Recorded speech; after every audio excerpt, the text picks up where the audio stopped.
আসসালামু আলাইকুম প্রিয় শিক্ষার্থীরা, সবাই কেমন আছেন? আশা করি সবাই অনেক অনেক ভালো আছেন এবং আমাকে ক্লিয়ার শুনতে পাচ্ছেন কিনা সবাই একটু আমাকে কমেন্ট করে জানান যে আমার কথা লাউড এন্ড ক্লিয়ার শোনা যাচ্ছে কিনা।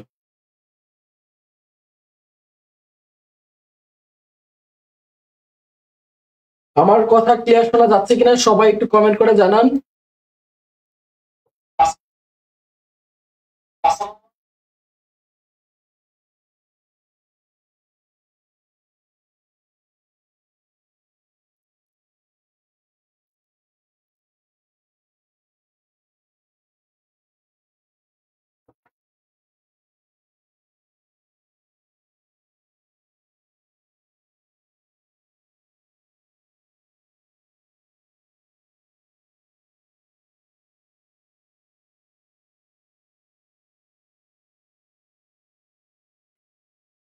আমার কথা ক্লিয়ার শোনা যাচ্ছে কিনা সবাই একটু কমেন্ট করে জানান যে আমার কথা ক্লিয়ার শোনা যাচ্ছে কিনা। আমার কথা লাউড এন্ড ক্লিয়ার শোনা যাচ্ছে কিনা সবাই একটু কমেন্ট করে জানাবেন। যারা যারা আমাদের সাথে যুক্ত হয়েছেন সবাই একটু বন্ধুদেরকে মেনশন করে দেন, ক্লাসটা শেয়ার করে দেন। অনেকদিন পর আপনাদের সাথে ক্লাস নিচ্ছি, আমি আমি ক্লাস নিচ্ছি অনেকদিন পর। তো বাংলা এতদিন অনেকগুলো ক্লাস হয়ে গেছে, তো সবাই একটু জটপট কমেন্ট করে জানিয়ে দেন। যেহেতু অল্প কিছু সময় আমাদের লেট হয়েছে, তো অনেক শিক্ষার্থী অপেক্ষায় ছিল, তো আপনারা একটু কমেন্ট করে জানিয়ে দেন যে আমার কথা ক্লিয়ার শোনা যাচ্ছে কিনা, বোর্ড ক্লিয়ার দেখা যাচ্ছে কিনা। আমার কথা ক্লিয়ার শোনা যাচ্ছে কিনা, বোর্ড ক্লিয়ার দেখা যাচ্ছে কিনা, কাইন্ডলি সবাই একটু কমেন্ট করে জানাবেন এবং বন্ধুদেরকে দ্রুত মেনশন করে দিবেন। দ্রুত বন্ধুদেরকে একটু মেনশন করে দিবেন,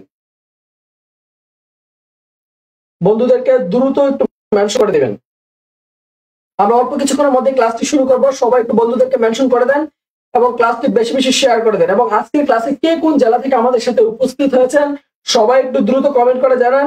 আমরা দেখতে চাই আমাদের সাথে শিক্ষার্থী বন্ধুরা কোন জেলার শিক্ষার্থী বন্ধুরা সবচেয়ে বেশি উপস্থিত আছে। তো যারা যারা আমাদের সাথে যুক্ত হচ্ছেন সবাই একটু আমাকে কমেন্ট করে জানাবেন। সবাই একটু আমাকে কমেন্ট করে জানাবেন যে কে কোথা থেকে আমাদের সাথে যুক্ত হয়েছেন, কে কোথা থেকে আমাদের সাথে যুক্ত হয়েছেন, সবাই একটু কমেন্ট করে জানিয়ে দিন।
দেখতে পাচ্ছি আমাদের সাথে শিক্ষার্থী বন্ধুরা গাজীপুর থেকে যুক্ত আছে, আমাদের সাথে গাজীপুর থেকে যুক্ত আছে, দিনাজপুর থেকে যুক্ত আছে। তো আর কে কোথা থেকে যুক্ত আছে? নোয়াখালী থেকে যুক্ত আছে আমাদের সাথে, নোয়াখালী থেকে যুক্ত আছে। আর কে কোথা থেকে যুক্ত আছে সবাই একটু কমেন্ট করে জানিয়ে দাও। আমরা খুব অল্প সময়ের মধ্যে আজকে ক্লাসটি শুরু করব এবং আমি কথা দিচ্ছি কক্সবাজার থেকে যুক্ত আছে, সিলেট থেকে যুক্ত আছে, ভোলা থেকে যুক্ত আছে, দ্বীপ জেলা এক জেলা যার নাম ভোলা আমাদের সাথে সিলেট থেকে যুক্ত আছে। হ্যাঁ, দেখতে পাচ্ছি সবাই যুক্ত আছে। আমাকে একটু জানাও যে আমাকে সবাই একটু জানাও হ্যাঁ কে কোথা থেকে যুক্ত আছো। তো আমি যে বিষয়টা বলছি, আজকের ক্লাসে তুমি যদি সমাজ মনোযোগ সহকারে শুরু থেকে শেষ পর্যন্ত করো, ইনশাল্লাহ আমি কথা দিচ্ছি তোমার সমাজ নিয়ে আর কোনো চিন্তা করতে হবে না। আগামীতে সমাজের যে কোনো জায়গা থেকে তোমার প্রশ্ন আসুক, ইনশাল্লাহ তুমি সলভ করতে পারবে। গাইবান্ধা থেকে, গোপালগঞ্জ থেকে দেখতে পাচ্ছি সব জায়গা থেকে যুক্ত হচ্ছে। তোমরা একটু বন্ধুদেরকে একটু শেয়ার করে দিবা, সবাই একটু বন্ধুদের শেয়ার করে দিবা। তো আমি তোমরা শেয়ার করতে করতে আমি 1 মিনিটের মধ্যে ক্লাসটা শুরু করছি। বরিশাল থেকে যুক্ত আছি, গোপালগঞ্জ থেকে যুক্ত আছি, আমি সবাইকে দেখছি। ইনশাল্লাহ সবার কমেন্ট পড়বো। সবাই একটু বন্ধুদেরকে শেয়ার করে দিবা ক্লাসটা, সবাই একটু বন্ধুদেরকে ক্লাসটা শেয়ার করে দিবা আর ক্লাসটা বেশি বেশি মেনশন করবা বন্ধুদের।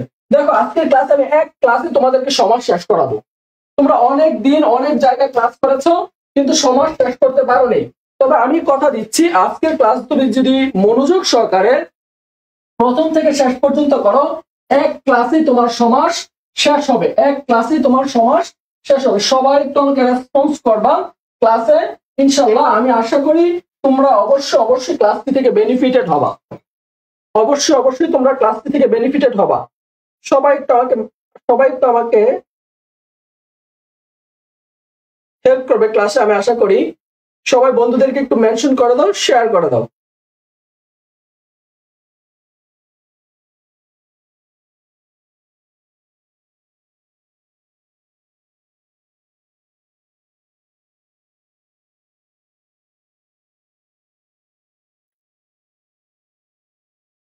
আসসালামু আলাইকুম ভাইয়া। ওয়ালাইকুম আসসালাম। সবাই সালাম দিচ্ছে, সবার সালাম একসাথে গ্রহণ করছি, সবার সালাম গ্রহণ করছি, সবার সালাম গ্রহণ করছি, সবার সালাম গ্রহণ করছি।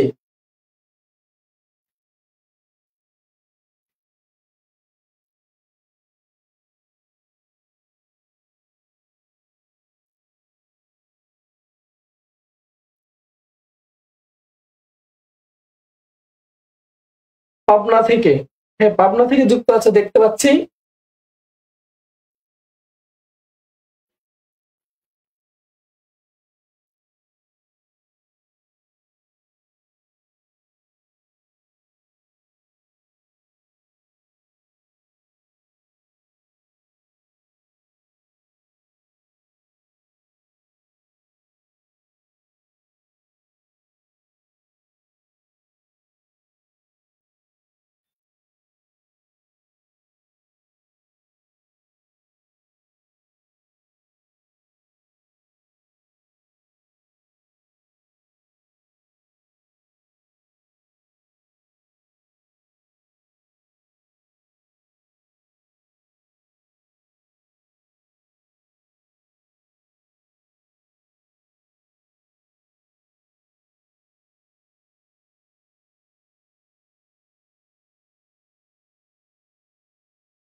কুড়িগ্রাম জেলা থেকে যুক্ত আছি, আমি রেসপন্স দেখতে পাচ্ছি সবার, কুড়িগ্রাম জেলা থেকে যুক্ত আছো। আচ্ছা, আমরা শুরুতে যে বিষয়টা নিয়ে আলোচনা করব, সমাস। এই সমাস থেকে কত ভাবে প্রশ্ন আসতে পারে, সমাস থেকে কত ভাবে পরীক্ষায় প্রশ্ন আসতে পারে, এই বিষয়গুলো নিয়ে আমি কথা বলবো। সবাই একটু আমার সাথে থাকবা এবং আমাকে রেসপন্স করবা। দেখো, এই সমাস, এই শব্দটা দ্বারা অনেক ভাবে পরীক্ষায় প্রশ্ন আসতে পারে। যেমন পরীক্ষা আসতে পারে সমাস শব্দটি কোন ভাষার শব্দ, যদি বলা হয় কোন ভাষা, যদি বলা হয় কোন ভাষার শব্দ, সমাস শব্দটি কোন ভাষার শব্দ, তাহলে কি রাইট অ্যান্সার কি হবে বলো দেখি? তাহলে রাইট অ্যান্সার কি হবে? দেখো, এই বিষয়গুলো একটু সেন্সিটিভ, বিষয়গুলো কি একটু সেন্সিটিভ, যে সমাস শব্দটি কোন ভাষার শব্দ। যদি পরীক্ষা আসে কোন ভাষার শব্দ, তাহলে একটা উত্তর হবে। আবার যদি বলা হয় কোন জাতীয়, কোন জাতীয় অথবা কোন ধরনের, কোন ধরনের শব্দ, সমাস শব্দটি কোন জাতীয় বা কোন ধরনের শব্দ, তাহলে কিন্তু উত্তর কিন্তু দুই রকম হবে। যদি বলা হয় কোন ভাষার শব্দ, তাহলে লিখে নাও হবে তৎসম বা সংস্কৃত ভাষার শব্দ, তৎসম বা সংস্কৃত, তৎসম বা সংস্কৃত ভাষার শব্দ। তাহলে সমাস কোন ভাষার শব্দ? তৎসম বা সংস্কৃত ভাষার শব্দ। কিন্তু পরীক্ষাকর্তারা যদি প্রশ্নটা একটু ঘুরিয়ে দেয় যে সমাস কোন জাতীয় শব্দ বা কোন ধরনের শব্দ, এতে যাচ্ছি সমাসটা কোন জাতীয় শব্দ বা কোন ধরনের শব্দ, তাহলে হবে পারিভাষিক শব্দ। সবাই একটু লিখবে পারিভাষিক শব্দ। তাহলে সমাস শব্দটি কোন ভাষার শব্দ? সমাস শব্দটি হচ্ছে তৎসম বা সংস্কৃত ভাষার শব্দ। যদি বলা হয় কোন জাতীয় শব্দ, কোন ধরনের শব্দ, তাহলে রাইট অ্যান্সার হবে কি? রাইট অ্যান্সার হবে পারিভাষিক শব্দ, পারিভাষিক শব্দ। স্যার আপনার নাম কি? আমার নাম হচ্ছে রাশেদ স্যার, আমার নাম রাশেদ স্যার। আচ্ছা, আমি আরেকটা বলছি যে সমাস শব্দটি কোন ভাষার শব্দ, তাহলে হবে তৎসম বা সংস্কৃত ভাষার শব্দ। যদি বলা কোন জাতীয় শব্দ, তাহলে হবে অবশ্যই পারিভাষিক শব্দ। এরপরে আসি এই যে সমাস, এই যে সমাস, আমরা জানি ব্যাকরণের আলোচ্য বিষয় কয়টি, বলো দেখি ব্যাকরণের আলোচ্য বিষয় কয়টি? ব্যাকরণের আলোচ্য বিষয় কয়টি? ব্যাকরণের মোট আলোচ্য বিষয় কয়টি বলো? ব্যাকরণের প্রধানত আলোচ্য বিষয় হচ্ছে চারটি। ব্যাকরণের প্রধানত আলোচ্য বিষয় কয়টি? ব্যাকরণের প্রধানত আলোচ্য বিষয় হচ্ছে চারটি। কি কি একটু দেখো। এক নাম্বার হচ্ছে ধ্বনি তত্ত্ব, কি বললাম? ধ্বনি তত্ত্ব। দুই নাম্বার হচ্ছে শব্দ তত্ত্ব, শব্দ তত্ত্বের আরেক নাম হচ্ছে রূপ তত্ত্ব, শব্দ তত্ত্বের আরেক নাম কি?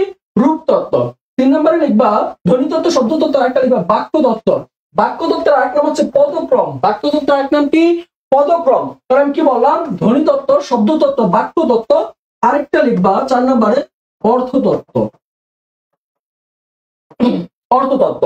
তাহলে কি বললাম একটু খেয়াল করো, যে সমাস শব্দটি আমরা বললাম তৎসম বা সংস্কৃত ভাষার শব্দ। যদি বলা হয় কোন জাতীয় শব্দ, তাহলে হবে পারিভাষিক শব্দ। সমাস শব্দটি যদি বলা হয় যে এর প্রকৃত পদ্ধতি, গঠন কি, বিশ্লেষণ রূপ কি, তাহলে হবে সংযোগ, অসযোগ, অ। যদি বলা হয় সমাস শব্দের সন্ধি বিচ্ছেদ কি, তাহলে হবে সংযোগ দ্বি, সরি সংযোগ আর সমাস।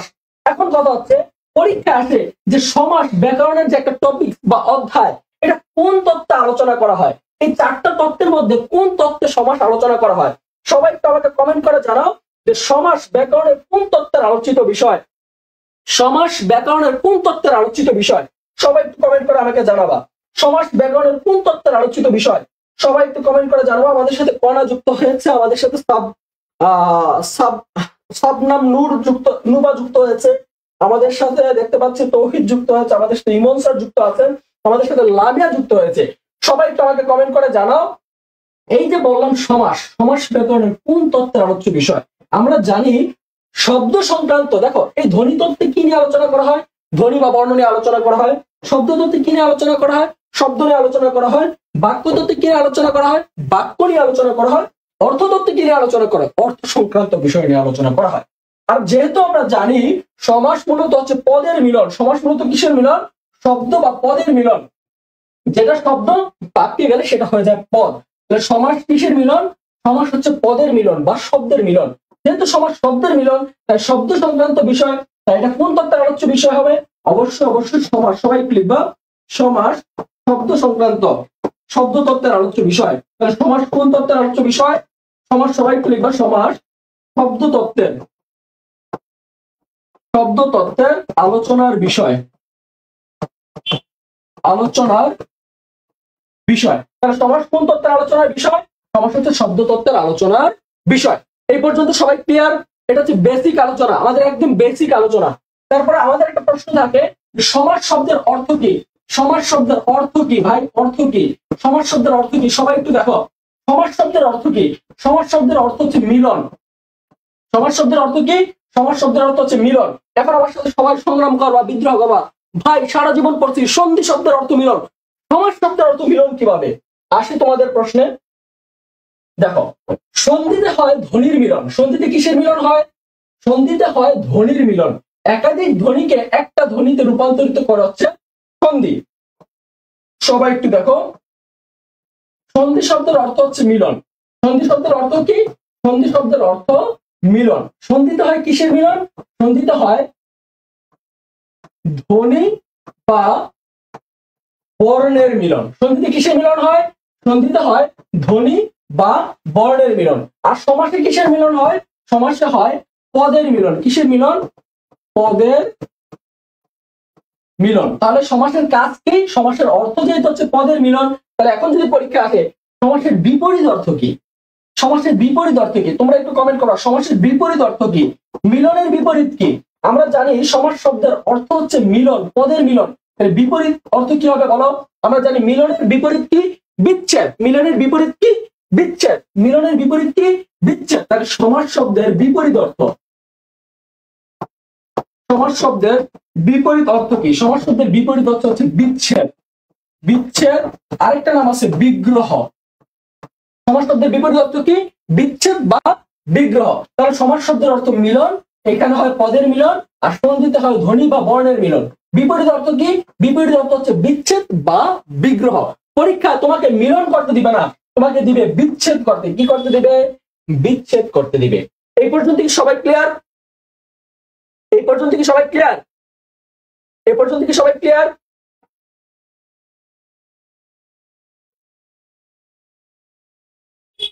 এ পর্যন্ত সবাই ক্লিয়ার,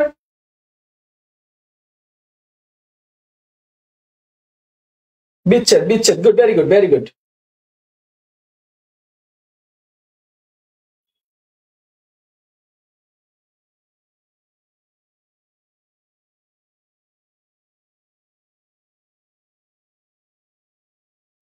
আজকে 5টা মিনিট লেট হওয়ার কারণ হচ্ছে আজকে অফলাইনে একটা এডমিশন কোচিং সেন্টারে সেমিনার ক্লাস নিয়ে আসছি, তার জন্য আস্তে আস্তে আমার একটু লেট হয়ে গেছে।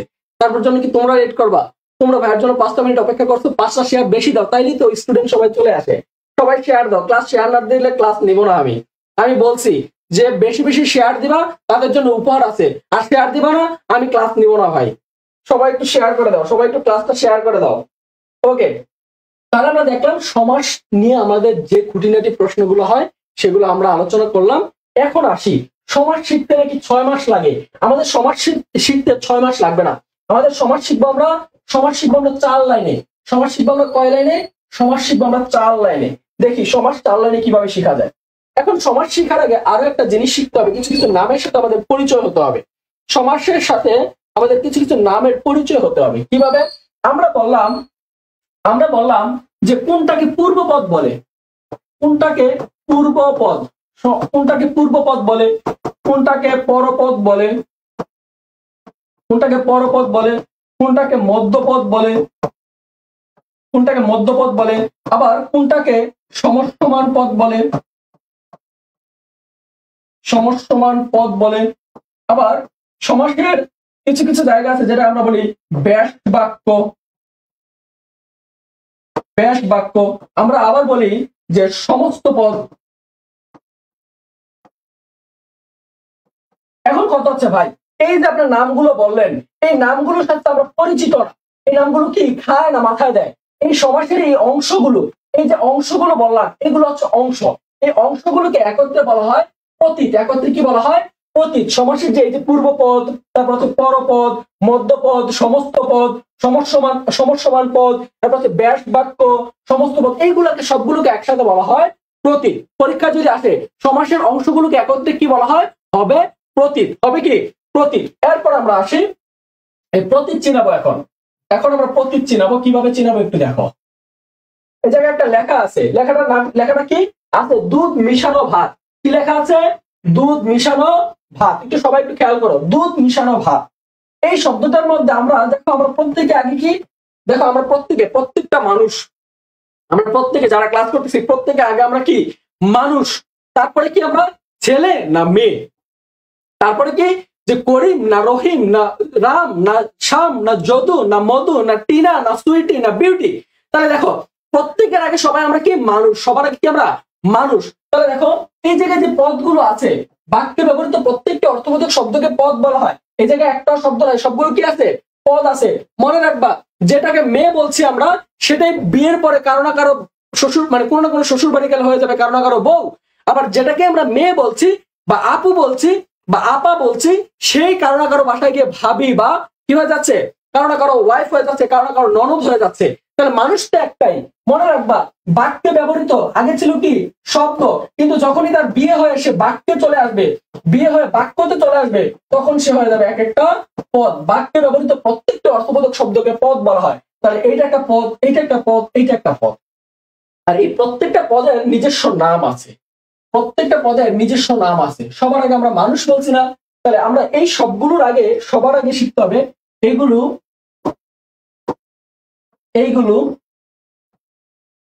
এই সবগুলোই হচ্ছে সমসমান পদ।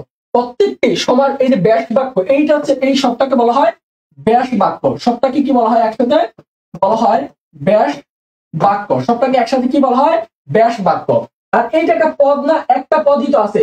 এইটাকে বলা হয় সমস্ত পদ। এটাকে বলা হয় সমস্ত পদ। এটাকে বলা হয় সমস্ত পদ। এটা হচ্ছে ব্যাস বাক্য, এটা হচ্ছে সমস্ত পদ।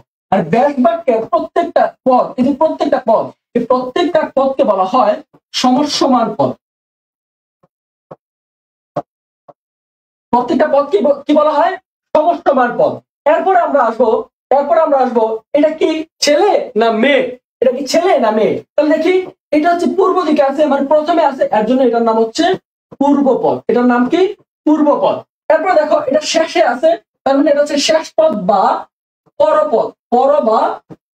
পরে যেহেতু আছে পরপদ, তাহলে পর থাকে কি? পরপদ। এই পরপদের আরেক নাম হচ্ছে উত্তর পদ। উত্তর পদ। তাহলে পরপদের আরেক নাম কি? উত্তর পদ। পরপদের আরেক নাম কি? উত্তর পদ। তাহলে বললাম দুধ মিশানো ভাত। তাহলে মাঝখানে কি আছে? মাঝখানে আছে মধ্যপদ। মাঝখানে কি আছে? মধ্য পদ, মাঝখানে কি আছে? মধ্যপদ। তাহলে দেখলাম আমরা কি কি পাইলাম এই জায়গায়? প্রত্যেকে সবার আগে সবাই কি? সবাই হচ্ছে মানুষ, মানুষ মানে হচ্ছে সমসমান পদ। আর এই যে বাক্যটা, এত বড় বাক্যটা, এই বাক্যটাকে বলা হয় ব্যাস বাক্য। তোমার পরীক্ষায় দেওয়া থাকবে সমস্ত পদ, তোমাকে বাইর করতে হবে এই ব্যাস বাক্য। তাহলে এটার নাম হচ্ছে সমস্ত পদ, এটার নাম হচ্ছে ব্যাস বাক্য। আর ব্যাস বাক্যের প্রত্যেকটা পদকে একটা কি বলা হয়? সমসমান পদ। পূর্বে যে পদটা আছে তাকে বলা হয় পূর্বপদ, মাঝখানে যে আছে তাকে বলা হয় মধ্যপদ, আর শেষে যে আছে তাকে বলা হয় পরপদ বা উত্তরপদ। আর এই সবগুলোর নাম, এই যে ব্যাস বাক্য, পূর্বপদ, পরপদ, সমস্ত পদ, মধ্যপদ, এই সবগুলোকে একসাথে কি বলা হয়? একটু আগে আমি বলছি, সবগুলোকে একসাথে বলা হয় প্রতীক। এই যে এই বিষয়গুলো আমি লিখছিলাম। সবাই কি ক্লিয়ার? সবাই কি ক্লিয়ার? আজকের ক্লাসে কিন্তু সর্বোচ্চ শেয়ারদাতার জন্য পুরস্কার থাকবে, ইমন স্যারের পক্ষ থেকে কিন্তু পুরস্কার থাকবে। সমসমান পদটা আরেকবার বুঝাই দেন। সমসমান পদ হচ্ছে ব্যাস বাক্যের, সমসমান পদটা হচ্ছে ব্যাস বাক্যের এই যে দুধ মেশানো ভাত, তাহলে এই প্রত্যেকটা হচ্ছে এক একটা সমসমান পদ। এটা একটা সমসমান পদ, এটা একটা সমসমান পদ, এটা একটা সমসমান পদ। এটা হচ্ছে পূর্বপদ, এটা হচ্ছে মধ্যপদ, এটা হচ্ছে পরপদ। সবার আগে তারা মানুষ, এক একজন কি মানুষ। তারপরে সে হচ্ছে রাম, সে হচ্ছে শ্যাম, সে হচ্ছে মধু, তাই না? আমার কথা কি ক্লিয়ার বোঝা যাচ্ছে? সবাই কি বুঝতে পারতেছ?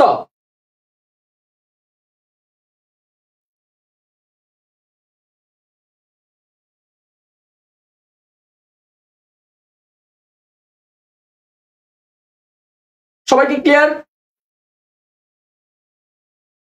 শেয়ার করি বাট গিফট পাই না। তোমার ক্লাসটাই তো গিফট, আমি যে ক্লাস নিচ্ছি এটাই তোমার জন্য গিফট। এর চেয়ে বড় গিফট কি চাও? আজকে এক ক্লাসে তোমাকে সমাজ শিখাবো, এর চেয়ে বড় গিফট কি চাও তোমরা বলো?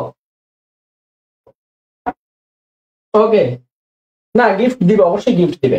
এরপর আসি সমাসের প্রকারভেদ, এরপর আসি সমাসের প্রকারভেদ, এরপর আসি সমাসের প্রকারভেদ, সরি সমাসের প্রকারভেদ।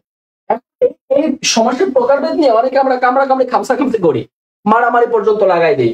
একজন বছর 4 প্রকার, আরেকজন বছর 6 প্রকার। হ্যাঁ, একটু কথা আছে এই জায়গায়। কথাটা কি? কথা হচ্ছে, সরি,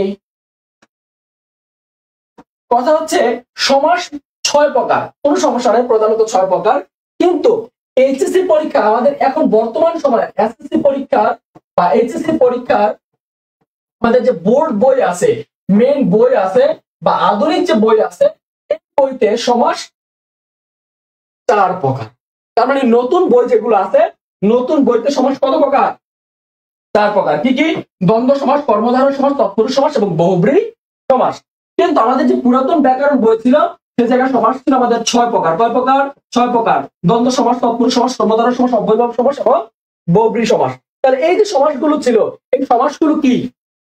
এই সমাসগুলো আমাদেরকে জানতে হবে, শিখতে হবে। আর শিখার জন্যই আমি রাশিদুল ইসলাম তোমাদের সামনে হাজির হয়েছি। আশা করি আগামী 5 মিনিট তুমি যদি মনোযোগ সহকারে ক্লাসটা করো, একদম চোখ কান নাক মন ধ্যান সবকিছু যদি তুমি আমার দিকে তাকায় যদি ক্লাসটা করো, আমার দিকে না মানে বোর্ডের দিকে তাকায় যদি ক্লাসটা করো, ইনশাল্লাহ তোমার জন্য সব ক্লিয়ার হয়ে যাবে। তাহলে সমাসের নামগুলো আগে লিখে নাও। দ্বন্দ্ব সমাস, দ্বিগুণ সমাস, তৎপুরুষ সমাস, তৎপুরুষ সমাসের আরেক নাম হচ্ছে কারকরূপী সমাস, কর্মধারয় সমাস বা বর্ণন সমাস, বহুব্রীহি সমাস বা অন্যার্থক সমাস, অব্যয়ভাব সমাস বা আদি প্রত্যয় সমাস। সমাসের নামগুলো একটু লিখে নাও। পরীক্ষা আমাদের এই 6টাই জানতে হবে, 6টাই শিখতে হবে, কারণ এই জায়গা থেকে প্রশ্ন এইভাবেই আসে। 3টা শেয়ার দিচ্ছি, 6 প্রকার। 3টা শেয়ার দিলে হবে? 30টা শেয়ার দাও। 3টা কেন শেয়ার দিবা? 3টা শেয়ার দিলে হবে? আরো বেশি বেশি শেয়ার দিতে হবে। দিছো? 3টা শেয়ার দিছো, এর জন্য আমি তোমাকে আমার অন্তরের অন্তরস্থল থেকে তোমাকে আমি থ্যাংক ইউ দিলাম। থ্যাংক ইউ, ভালোবাসা তোমার জন্য, কোটি কোটি ভালোবাসা। আচ্ছা, এখন আসি আমাদের সমাস মনে রাখার কবিতা। সমাস মনে রাখার কবিতা কি? একটু সবাই শোনো। দ্বন্দ্বে উভয় পদ সমান, দ্বিতকে গাই পরপদের গান, বহুব্রীতে নতুন অর্থ পাই, অব্যয়তে পূর্বপদ বলে শাসক ভাই। তাহলে দেখো একটু কবিতাটা একটু লিখে নাও সবাই ঝটপট, সবাই একটু লিখে নাও। দ্বন্দ্বে উভয় পদ সমান, দ্বিতকে গাই পরপদের গান, বহুব্রীতে নতুন অর্থ পাই, অব্যয়তে পূর্বপদ বলে আসে ভাই। তাহলে একটু সবাই একটু এই জায়গাটা একটু দেখো যে কি কি বলছি। দ্বন্দ্বে উভয় পদ সমান, দ্বিতকে গাই পরপদের গান, বহুব্রীতে নতুন অর্থ পাই, অব্যয়তে পূর্বপদ বলে আসে ভাই। তাহলে স্যার লিখছি,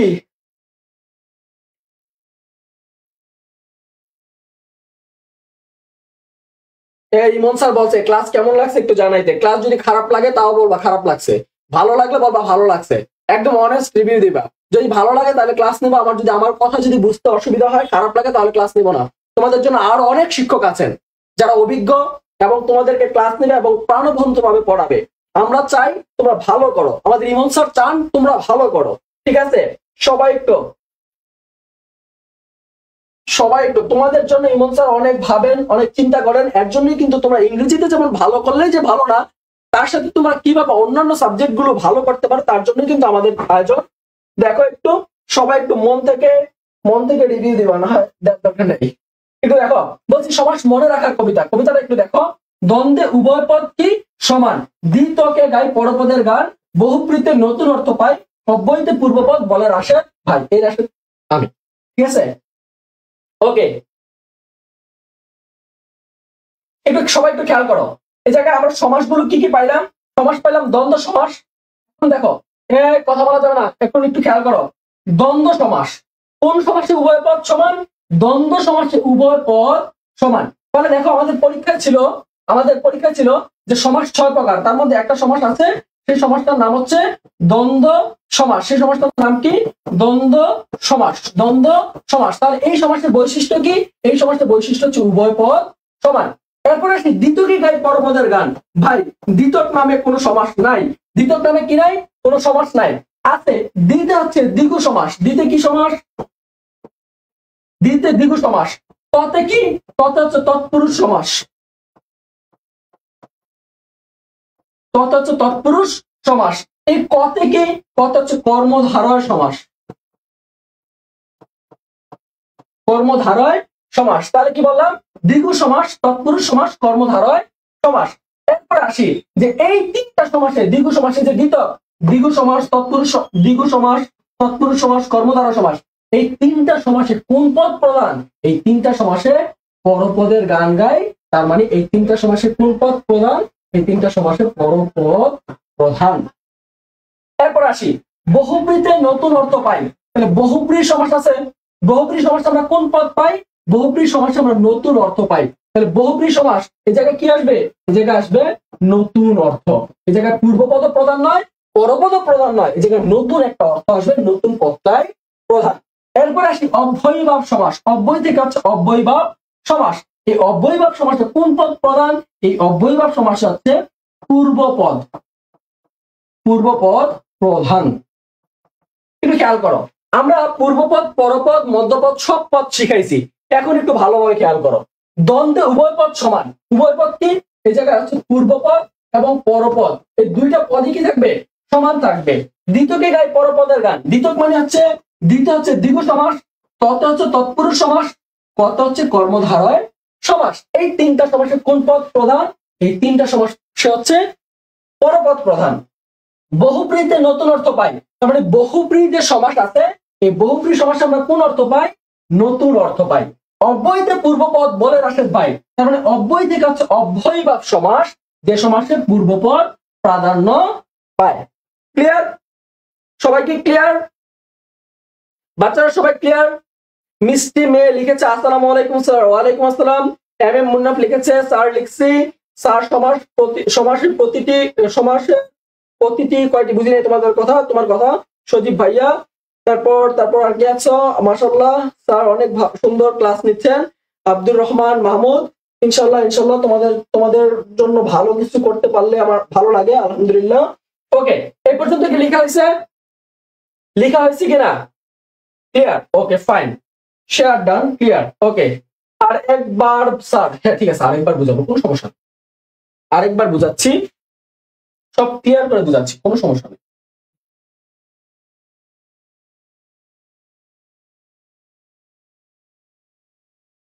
আরেকবার দেখ, কবিতাটা দেখো। দ্বন্দ্বে উভয় পদ সমান, দ্বিতকে গাই পরপদের গান, বহুব্রীতে নতুন অর্থ পাই, অব্যয়তে পূর্বপদ বলে আসে ভাই। একটু খেয়াল করো, দ্বন্দ্ব সমাস, এই দ্বন্দ্বতে হচ্ছে দ্বন্দ্ব সমাস।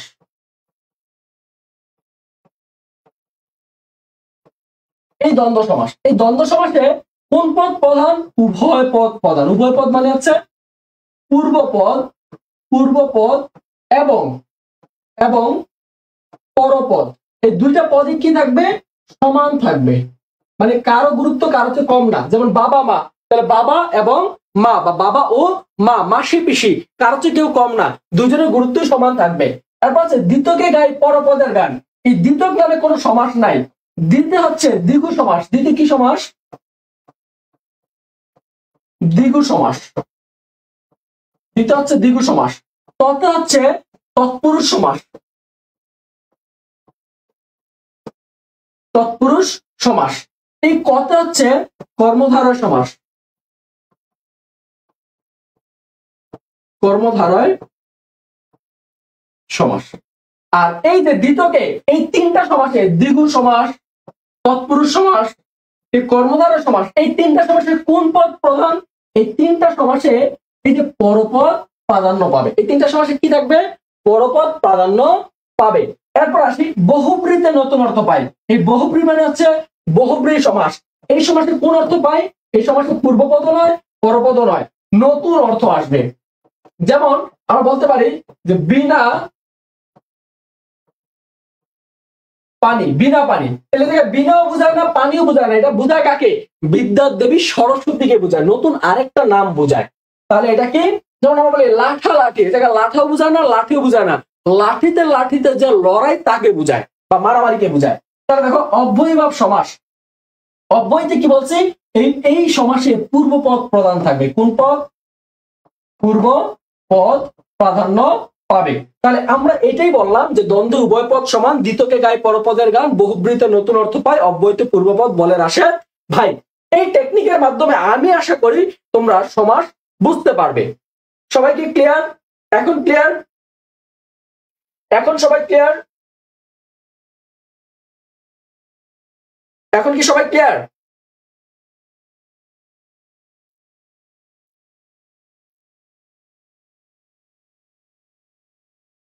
উভয় পদ সমান,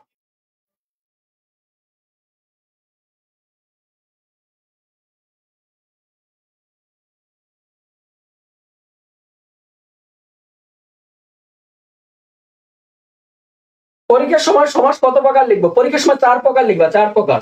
পরীক্ষার সময় কত প্রকার লিখবা? 4 প্রকার লিখবা, 4 প্রকার, 4 প্রকার। ওকে, ফাইন। ওকে, এরপরে আসি দ্বন্দ্ব সমাস। দ্বন্দ্ব সমাস চিনব কিভাবে? একটা একটা করে এখন সমাস আমরা শিখবো। দেখো, দ্বন্দ্ব সমাস চেনার উপায় কি ছিল? বলো দেখি, দ্বন্দ্ব সমাস চেনার উপায় কি ছিল?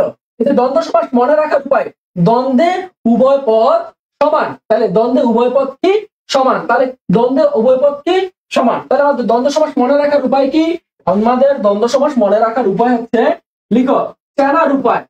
দ্বন্দ্ব সমাস চেনার উপায়। প্রথমে লিখবা দ্বন্দ্ব সমাস চেনার উপায়। 1 নম্বরে দ্বন্দ্ব সমাস চেনার উপায় হচ্ছে উভয় পদ, উভয় পদ সমান। উভয় পদ কি থাকবে? সমান থাকবে। 2 নম্বরে লিখবে যে পূর্বপদ, পূর্বপদ এবং এবং পরপদের মাঝে, পূর্বপদ এবং পরপদের মাঝে কি থাকবে? হাইফেন থাকবে। পূর্বপদ এবং পরপদের মাঝে কি থাকবে? হাইফেন থাকবে। 3 নম্বরে লিখবে, 3 নম্বরে লিখবে ব্যাস বাক্য করার সময়, ব্যাস বাক্য করার সময়, ব্যাস বাক্য করার সময় মাঝে মাঝে এবং আর ও বসে, এবং আর ও বসে। তাহলে এবং আর ও এগুলো কি? এগুলো হচ্ছে অব্যয়। এগুলো কি? অব্যয়। এই অব্যয়গুলো বসে ব্যাস বাক্য করার সময়। এখন আমরা একটু খেয়াল করবো, দ্বন্দ্বে আমরা বলছি উভয় পদ সমান। আমরা যদি বলি যে বাবা এবং মা আমাকে খুব ভালোবাসে, বাবা মা আমাকে খুব ভালোবাসে, কি বললাম? কি বললাম? বাবা মা আমাকে খুব ভালোবাসে। তাহলে দেখো তো এই জায়গায় কেউ কেউ কম ভালোবাসে, কেউ বেশি ভালোবাসে, এরকম আমরা কোনো কিছু প্রকাশ করছি? আমরা বলছি বাবা মা আমাকে খুব ভালোবাসে। এই জায়গায় বাবাও যেমন ভালোবাসে, মাও তেমন ভালোবাসে। তাহলে দেখো এটা কোন সমাস? এটা কোন সমাস? বাবা মা কোন সমাস? বাবা মা কোন সমাস হবে এখানে? বলো, বাবা মা কোন সমাস হবে? বাবা এবং মা আমাদেরকে অনেক ভালোবাসে। তাহলে বাবা মা, এটা কি সমাস? আমরা চেনার উপায় হচ্ছে উভয় পদ সমান। 1 নম্বর চেনার উপায় হচ্ছে উভয় পদই সমান, উভয় পদই সমান। এরপরে চেনার উপায় হচ্ছে সমস্ত পদের মাঝে হাইফেন থাকবে। তাহলে পূর্বপদ এবং পরপদের মাঝে কি থাকবে? হাইফেন থাকবে। সমস্ত পদে পূর্বপদ এবং পরপদের মাঝে কি আছে? হাইফেন আছে। তার মানে এটা একটা দ্বন্দ্ব সমাস। আর দ্বন্দ্ব সমাসের ব্যাস বাক্য করার নিয়ম হচ্ছে যে পূর্বপদ এবং পরপদের মাঝে এবং আর ও যে কোনো একটা বসাই দিলেই হয়ে গেল।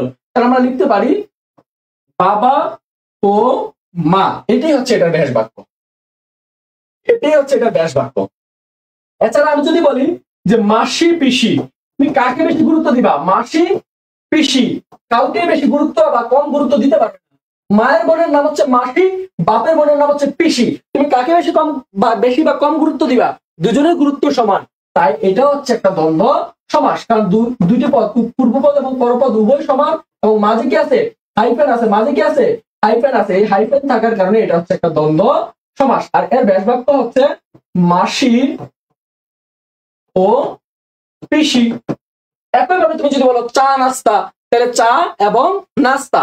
তুমি যদি বলো হাট বাজার, তাহলে হাট এবং বাজার বা হাট ও বাজার। তুমি যদি বলো ওহি নকুল, ওহি ও নকুল। তুমি যদি বলো হাত পা, তুমি যদি বলো হাত পা, হাত পা, তাহলে হাত ও পা। এটা হচ্ছে অঙ্গবাচক দ্বন্দ্ব সমাস। যেহেতু একটা অঙ্গের নাম বলছি তাই জন্য এটাকে বলা হয় অঙ্গবাচক দ্বন্দ্ব সমাস।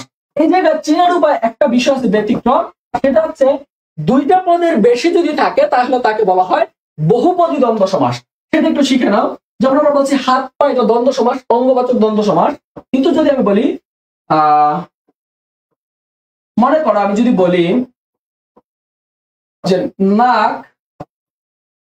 কান গলা, আমি কি বললাম? নাক কান গলা। তাহলে নাক কান ও গলা বিশেষজ্ঞ। তাহলে দেখো এটা কোন সমাস? এটা হচ্ছে বহুপদী দ্বন্দ্ব সমাস। একইভাবে যদি আমি বলি যে ঝাল ঝাল বা টক ঝাল মিষ্টি, আমি বললাম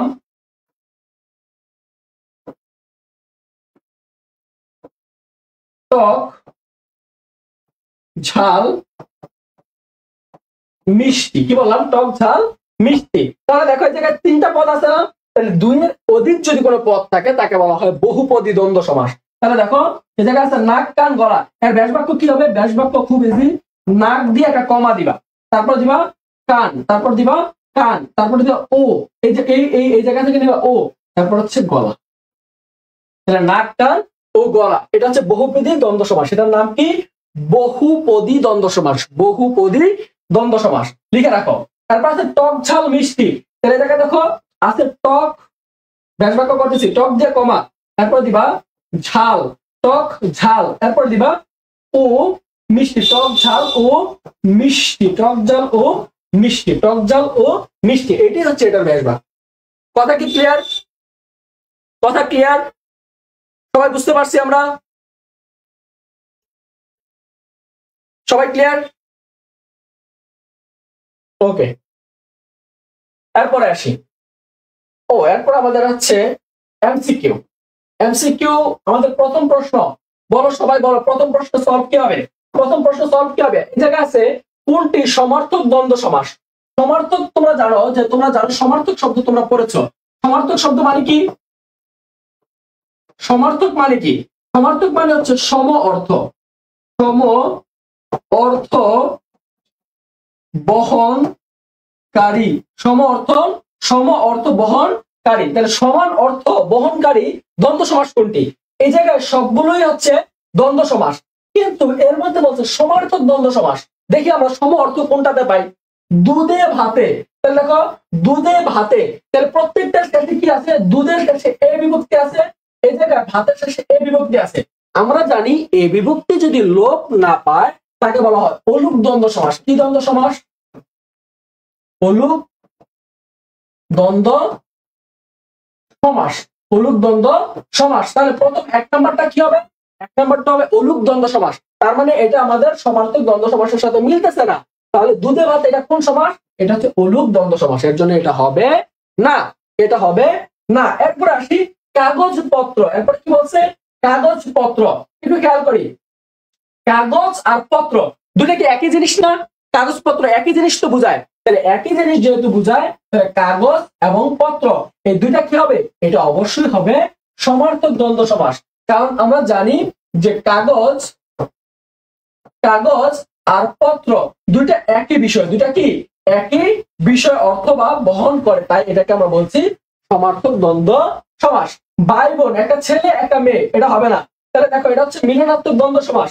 জমা খরচ, এটা হচ্ছে বিপরীতাত্মক দ্বন্দ্ব সমাস। জমা আর হচ্ছে খরচ, দুইটা আর উল্টা, একটার বিপরীত আরেকটা, তাহলে এটা হবে বিপরীতাত্মক দ্বন্দ্ব সমাস। বিপরীতাত্মক দ্বন্দ্ব বিপরীতাত্মক দ্বন্দ্ব সমাস। তাহলে আমি কি বললাম যে দুধ ভাত, এটা হচ্ছে অলুক দ্বন্দ্ব সমাস, কাগজপত্র হচ্ছে সমার্থক দ্বন্দ্ব সমাস, ভাই বোন হচ্ছে মিলনার্থক দ্বন্দ্ব সমাস। তাহলে কাগজপত্র হচ্ছে এই জায়গায় দুধ ভাত হচ্ছে অলুক দ্বন্দ্ব সমাস, কাগজপত্র হচ্ছে সমার্থক দ্বন্দ্ব সমাস, ভাই বোন হচ্ছে মিলনার্থক দ্বন্দ্ব সমাস, জমা খরচ হচ্ছে বিপরীতার্থক দ্বন্দ্ব সমাস। সবাই কি ক্লিয়ার? সবাই কি ক্লিয়ার? রাইট অ্যান্সার অনেকে দিয়েছ খ, রাইট অ্যান্সার অনেকে দিয়েছ খ। তোমাদের উত্তর সঠিক আছে, তোমাদের উত্তর সঠিক আছে। তবে তোমরা বেশি বেশি শেয়ার করতে হবে, না হয় ক্লাস থেমে যাবে। ঠিক আছে, একটু বন্ধুদেরকে শেয়ার করো, বন্ধুদেরকে মেনশন করো, এবং শেয়ার শেষে বলবা শেয়ার ডান। শেয়ার শেষে সবাই লিখবা শেয়ার ডান। ক্লিয়ার? সবাইকে এই পর্যন্ত ক্লিয়ার? সবাই কি ক্লিয়ার? ওকে, ক্লিয়ার। এরপরের এমসিকিউ আমরা চলে আসি। এরপরের এমসিকিউ হচ্ছে হাট বাজার। হাট বাজার তোমরা মনে হয় সবাই পারো, এটা আমি বলে ফেলছিলাম ক্লাসে, বলতে বলতে বলে ফেলছিলাম। হাট বাজার কোন দ্বন্দ্ব সমাস? হাট বাজার কোন অর্থে দ্বন্দ্ব সমাস? হাট বাজার কোন অর্থে দ্বন্দ্ব সমাস? সবাই একটু বলো তো। হাট বাজার সমার্থ জমা খরচ হচ্ছে বিপরীতাত্মক দ্বন্দ্ব সমাস। হ্যাঁ, হাট বাজার কোন অর্থে দ্বন্দ্ব সমাস? হাট বাজার কোন অর্থে দ্বন্দ্ব সমাস? সবাই একটু বলো। হাট বাজার কোন অর্থে দ্বন্দ্ব সমাস? হাট বাজার কোন অর্থে দ্বন্দ্ব সমাস? সবাই একটু বলো। হাট বাজার কোন অর্থে দ্বন্দ্ব সমাস? হাট বাজার কোন অর্থে দ্বন্দ্ব সমাস? হাট বাজার কোন অর্থে দ্বন্দ্ব সমাস?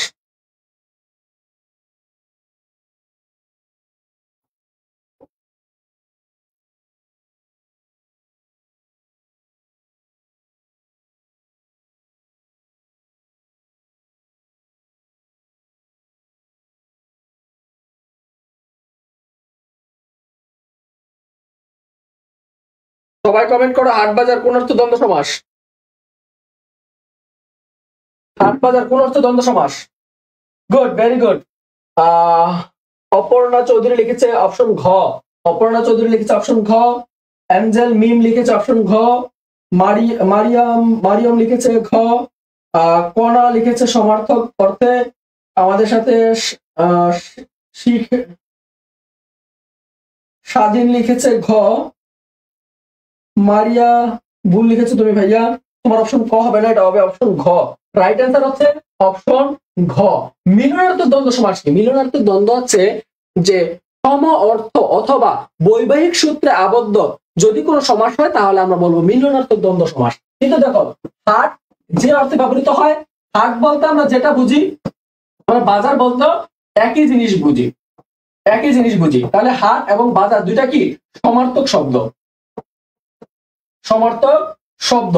যেহেতু সমার্থক শব্দ, দুইটাই যেহেতু সমার্থক শব্দ, তাই এটা হবে সমার্থে দ্বন্দ্ব সমাস। এটা কি হবে? সমার্থে দ্বন্দ্ব সমাস। সমার্থে দ্বন্দ্ব সমাস। সমার্থে দ্বন্দ্ব সমাস। ক্লিয়ার?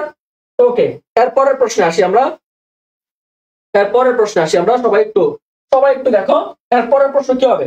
রাইট অ্যান্সার কি হবে? সবাই একটু বলো তো দেখি, রাইট অ্যান্সার কি হবে?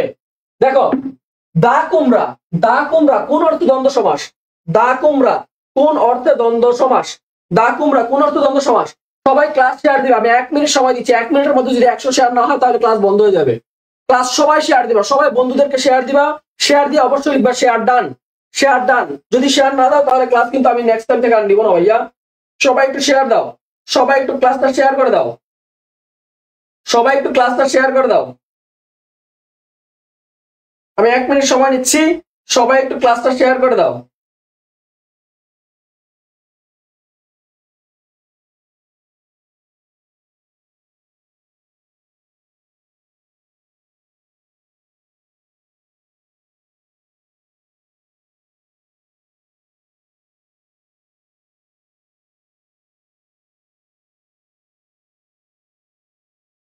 সবাই একটু ক্লাসটা শেয়ার করে দাও।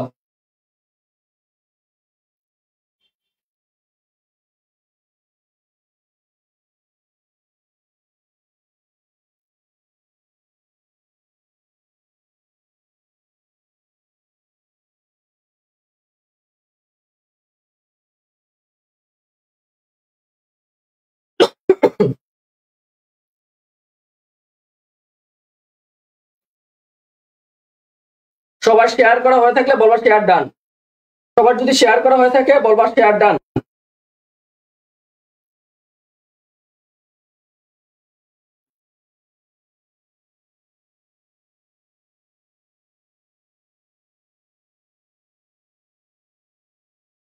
সবার কি শেয়ার করা হয়েছে?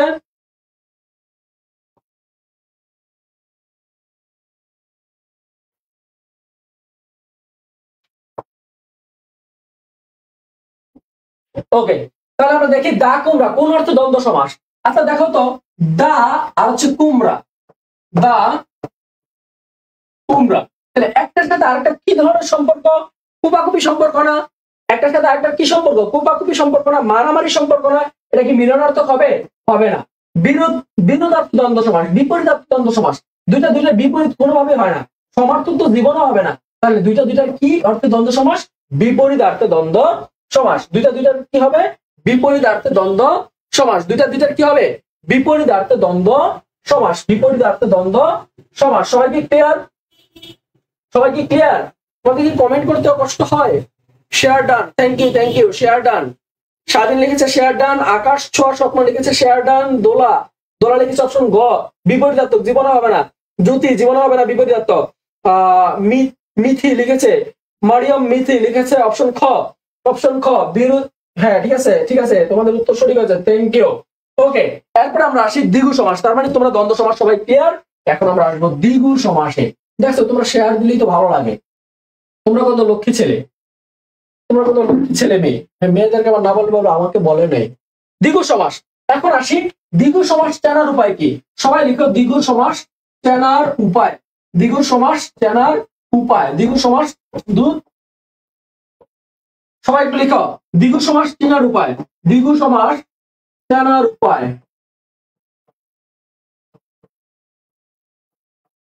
দ্বিগু সমাস চেনার উপায়। তাহলে দেখো উপায়গুলো কি কি আমরা বলছিলাম, একটু খেয়াল করে আমরা প্রথম আমরা একটু কবিতার স্লাইডে যাই। আমাদের যে কবিতার মাধ্যমে আমরা সমাস শিখাইছি সেই কবিতার স্লাইডে যাই, একটু দেখি।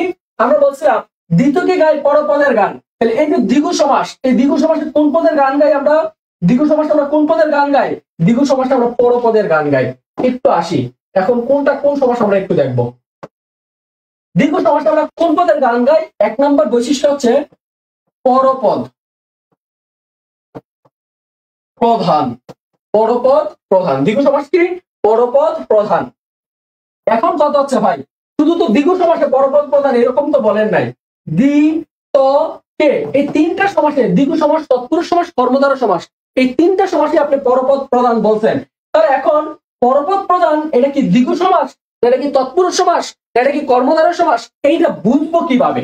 এটা বুঝার জন্য তোমাকে যেটা করতে হবে যে দ্বিগু সমাস এই জায়গায় লিখবা সমস্ত পদের, সমস্ত পদের, সবাই একটু লিখবা সমস্ত পদের শুরুতে, সমস্ত পদের শুরুতে সংখ্যা থাকবে। সংখ্যাবাচক থাকবে। সমস্ত পদের শুরুতে কি থাকবে?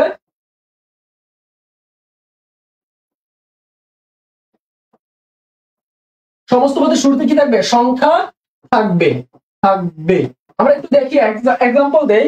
আমরা যদি বলি নবরত্ন, আমরা বললাম নবরত্ন, একটু খেয়াল করো এই জায়গায় নবরত্ন এই শব্দটার মধ্যে আমাদের প্রথম বৈশিষ্ট্য কি ছিল? চেনার উপায় হচ্ছে পরপদ প্রধান। এই জায়গায় দেখো নব শব্দটার গুরুত্ব বেশি না রত্ন শব্দটার গুরুত্ব বেশি? অবশ্যই রত্ন শব্দের গুরুত্ব বেশি। তাহলে এটা কি হবে? রত্ন। তাহলে পরপদ প্রধান। এরপর আসি সমস্ত পদের শুরুতে কি থাকবে? সংখ্যা থাকবে। তাহলে দেখি আমরা শুরুতে সংখ্যা পাই কিনা। দেখো নব, এই নব মানে হচ্ছে কি? 9। তাহলে দেখো নবরত্ন নামে একটা তেলও আছে। 9টা জড়িবুটি সংমিশ্রণে যেই তেলটা হয় সেটাকে আমরা বলছি নবরত্ন তেল। তো আমরা যেটা নবরত্ন বলতে বুঝি আমরা 9 রত্নের সমাহার বা নব রত্নের রত্নের সমাহার, নবরত্নের সমাহার, এটাই হচ্ছে এটার ব্যাস বাক্য। শুধু এইটার ব্যাস বাক্য নয়, আমরা যদি একই সাথে আমরা বলি পঞ্চবটি, আমরা যদি বলি পঞ্চবটি, আমরা যদি বলি পঞ্চবটি, তাহলে একটু খেয়াল করো পঞ্চবটি শব্দটা কি? পঞ্চবটি, তাহলে পাঁচটা বট। এই জায়গায় শুরুতে কি আছে? সংখ্যা আছে, আর শেষে কি আছে? বট। এই জায়গায় বট গাছটা প্রধান, পঞ্চটা হচ্ছে অপ্রধান। তাহলে দেখো বট শুরুতে আছে কি? শুরুতে আছে সংখ্যা, আর পরপর প্রাধান্য পাচ্ছে বট। তাহলে এই দুইটা মিলে এই জায়গা হচ্ছে পঞ্চবটি। এটা অবশ্যই দীর্ঘ সমাস। আর এটা ব্যাস বাক্য করার নিয়ম একদম ইজি। পূর্বপদ লিখে দিবা, শুরুতে পঞ্চ আছে, লিখে দিলাম পঞ্চ। তারপরে এখানে পরপদ আছে কি? বট। পরপদ আছে কি? বট, পঞ্চবট। এর সাথে এর বিভক্তি যুক্ত করে দিবা, পঞ্চবটের সমাহার। পঞ্চবটের সমাহার। একই সাথে আমরা যদি আরো বলি, আমরা আরো বলতে পারি যে চৌমোহনা, আমরা বলতে পারি চৌরাস্তা, আমরা বলি চৌরাস্তা। কি বললাম? চৌরাস্তা। তাহলে দেখো রাস্তাটাই হচ্ছে মূল বিষয়। আর এটা চার, শুরুতে আছে সংখ্যা, তাহলে পরপদ প্রাধান্য পাচ্ছে, শুরুতে সংখ্যা আছে, তাহলে এটা কি সমাস? অবশ্যই দ্বিগু সমাস। আর এর ব্যাস বাক্য করার নিয়ম হচ্ছে খুবই ইজি,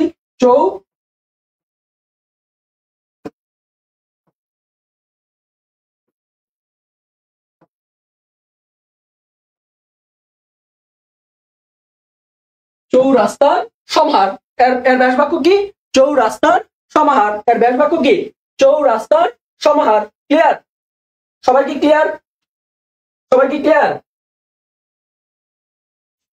সবাই কি ক্লিয়ার?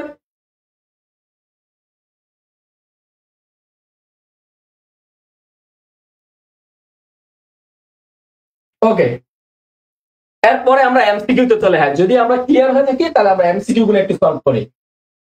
আমরা এমসিকিউ সলভ করি। আমাদের 4 নম্বর এমসিকিউ, একটু আমাকে বলো যে দ্বিগু সমাসের উদাহরণ কোনটি? এই জায়গায় দ্বিগু সমাসের উদাহরণ কোনটা আছে? তোমরা একটু আমাকে একটু জানাও যে দ্বিগু সমাসের উদাহরণ কোনটি? 4 রাস্তা সমাহার। হ্যাঁ, 4 রাস্তা সমাহার দিলে হবে, চৌরাস্তা সমাহার দিলে হবে, কোনো সমস্যা নাই। বলো অপশন কি হবে? রাইট অ্যান্সার কি হবে? এখানে রাইট অ্যান্সার কি হবে?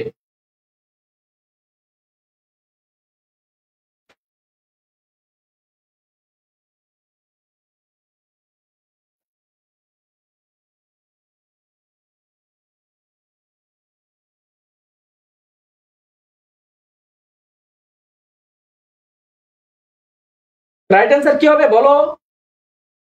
বলতো ক। ক। আচ্ছা ঠিক আছে, আমরা একটু দেখি। আছে দ্বীপ, আছে কি? দ্বীপ। আচ্ছা দ্বীপ দিয়ে কি বোঝায়?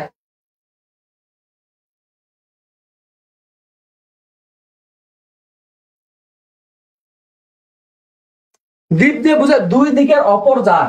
দ্বীপ মানে কি? দ্বীপ মানে হচ্ছে দুই দিকে অপরজার। তাহলে এটা হবে? হবে না। তারপরে দেখি এক চোখা। এক চোখা, একদিকে চোখ যার। এক চোখা, একদিকে চোখ যার, হবে না। তারপর আছে পরোক্ষ। পরোক্ষ এর ব্যাস বাক্য কি? অক্ষের অগোচরে। পরোক্ষ মানে কি? অক্ষের অগোচরে। তার মানে এগুলো একটা হবে না, হবে কি? ত্রিকাল। ত্রিকাল মানে কি? 3 কালের সমাহার। ত্রিকাল মানে কি? ত্রিকাল মানে হচ্ছে 3 কালের সমাহার। ত্রিকালের সমাহার। কারণ এই জায়গায় কালটা হচ্ছে প্রধান, আর ত্রিটা হচ্ছে সংখ্যা।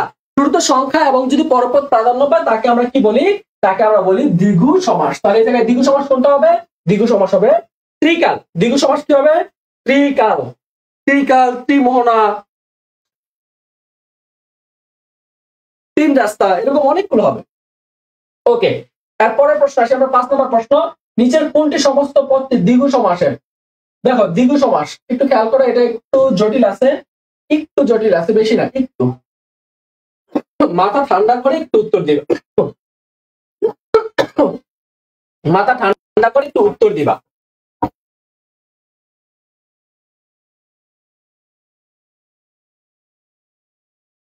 দেখো বলছে এই জায়গায় কোনটি সঠিক। বলছে এখানে কোনটি সঠিক বা কোনটি সমস্ত পদ সঠিক। একটু দেখো, তেপায়া। তেপায়া এটা দ্বিগু সমাস হবে? হচ্ছে 3 পা বিশিষ্ট টুল। এটা হচ্ছে বহুব্রী সমাস। কি সমাস?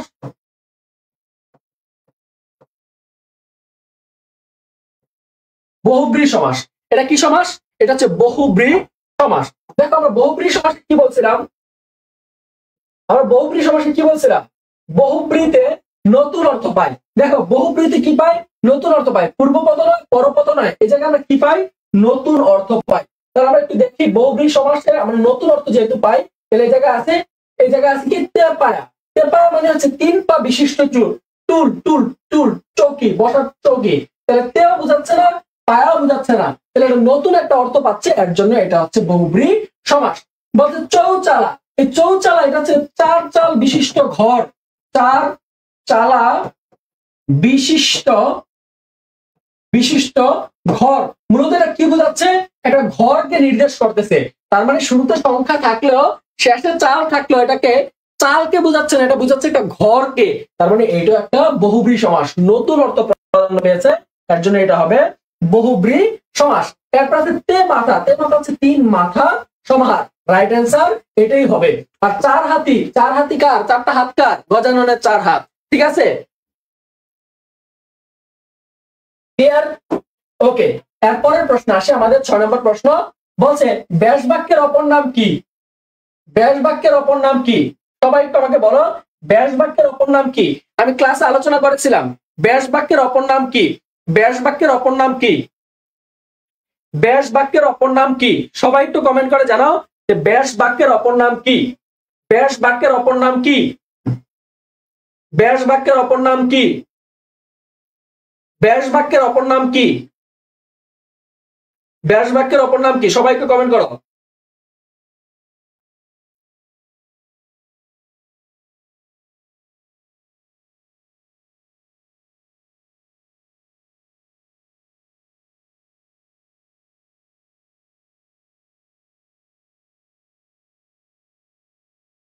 ব্যাস বাক্যের অপর নাম কি? আর আমি একটু আগে তো পড়াইছি ব্যাস বাক্যের অপর নাম হচ্ছে বিগ্রহ। বিগ্রহ। ব্যাস বাক্য মানে হচ্ছে বিচ্ছেদ। বিচ্ছেদ ওই পড়াইছি, দেখো।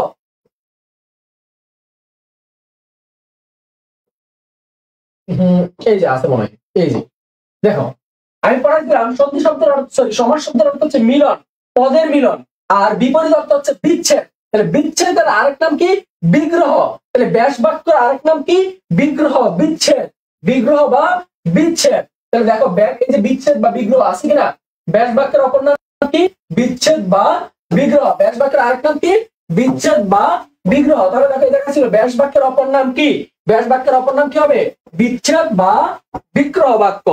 বিগ্রহ বাক্য। বিগ্রহ বাক্য। বিগ্রহ বাক্য। ক্লিয়ার? ওকে, তারপরের প্রশ্ন আসি আমরা। তারপরের প্রশ্ন আমাদের কি বলছে? বলছে পঞ্চনদ এর সমস্ত পদ বা সঠিক বাক্য কোনটি? পঞ্চনদ। একটু দেখো, পঞ্চনদ আছে কি? পঞ্চনদ। তাহলে পঞ্চনদ এর সঠিক ব্যাস বাক্য কি হবে? পঞ্চ ও নদ, এটা এটা হচ্ছে দ্বন্দ্ব সমাস, কিন্তু এটা তো দ্বন্দ্ব সমাস না, এটা হচ্ছে দ্বিগু সমাস। তাহলে এটা হবে না। পঞ্চ নামক নদ, এটা হবে না। পঞ্চ নদের সমাহার না পঞ্চ নদীর সমাহার, এটা নিয়ে আমাদের কনফিউশন লাগে। দেখো, পঞ্চ নদ, এই জায়গায় পঞ্চ নদ মানে হচ্ছে নদীর সমাহার। কিসের সমাহার? নদীর সমাহার। পঞ্চ বা 5 নদীর সমাহার। রাইট অ্যান্সার হবে পঞ্চ বা 5 নদীর সমাহার। পঞ্চ বা 5 নদীর সমাহার। পঞ্চ বা 5 নদীর সমাহার। পঞ্চ বা 5 নদীর সমাহার। পঞ্চ বা 5 নদীর সমাহার। সবাই কি ক্লিয়ার? সবাই কি ক্লিয়ার? তারপর আসি, কোন সমাসবদ্ধ পদটি দ্বিগু সমাসের অন্তর্ভুক্ত? এই জায়গার মধ্যে তুমি দেখো কোনটা দ্বিগু সমাসের উদাহরণ হবে, কোনটা দ্বিগু সমাস হবে। এই জায়গার যে সমাসগুলো আছে, এই সমাসের মধ্যে কোনটা দ্বিগু সমাস? কোনটা দ্বিগু সমাস? এই সমাসগুলোর মধ্যে কোনটা দ্বিগু সমাস? সবাই একটু বলো তো, কোনটা দ্বিগু সমাস? এই সমাসগুলোর মধ্যে কোনটা দ্বিগু সমাস?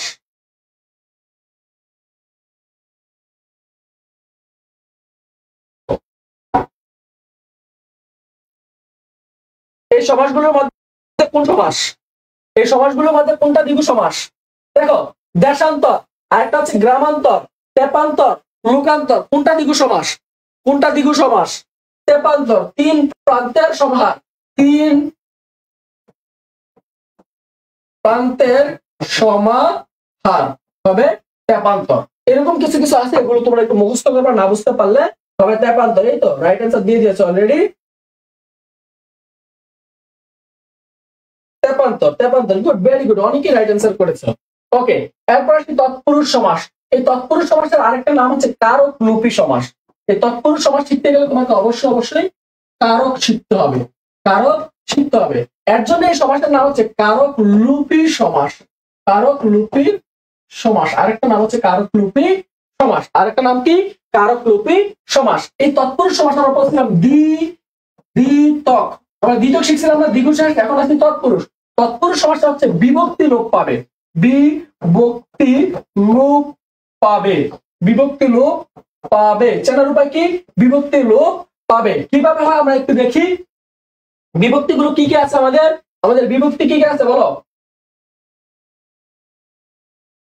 দেখো, একটু বিভক্তিগুলো একটু দেখো, সবাই একটু খেয়াল করো। বিভক্তি, বিভক্তি, ওকে, বিভক্তি কি কি আছে দেখো। আমাদের তৎপুরুষ সমাস 9 প্রকার, তৎপুরুষ সমাস 9 প্রকার, 9 প্রকার। যেমন দ্বিতীয় বিভক্তি,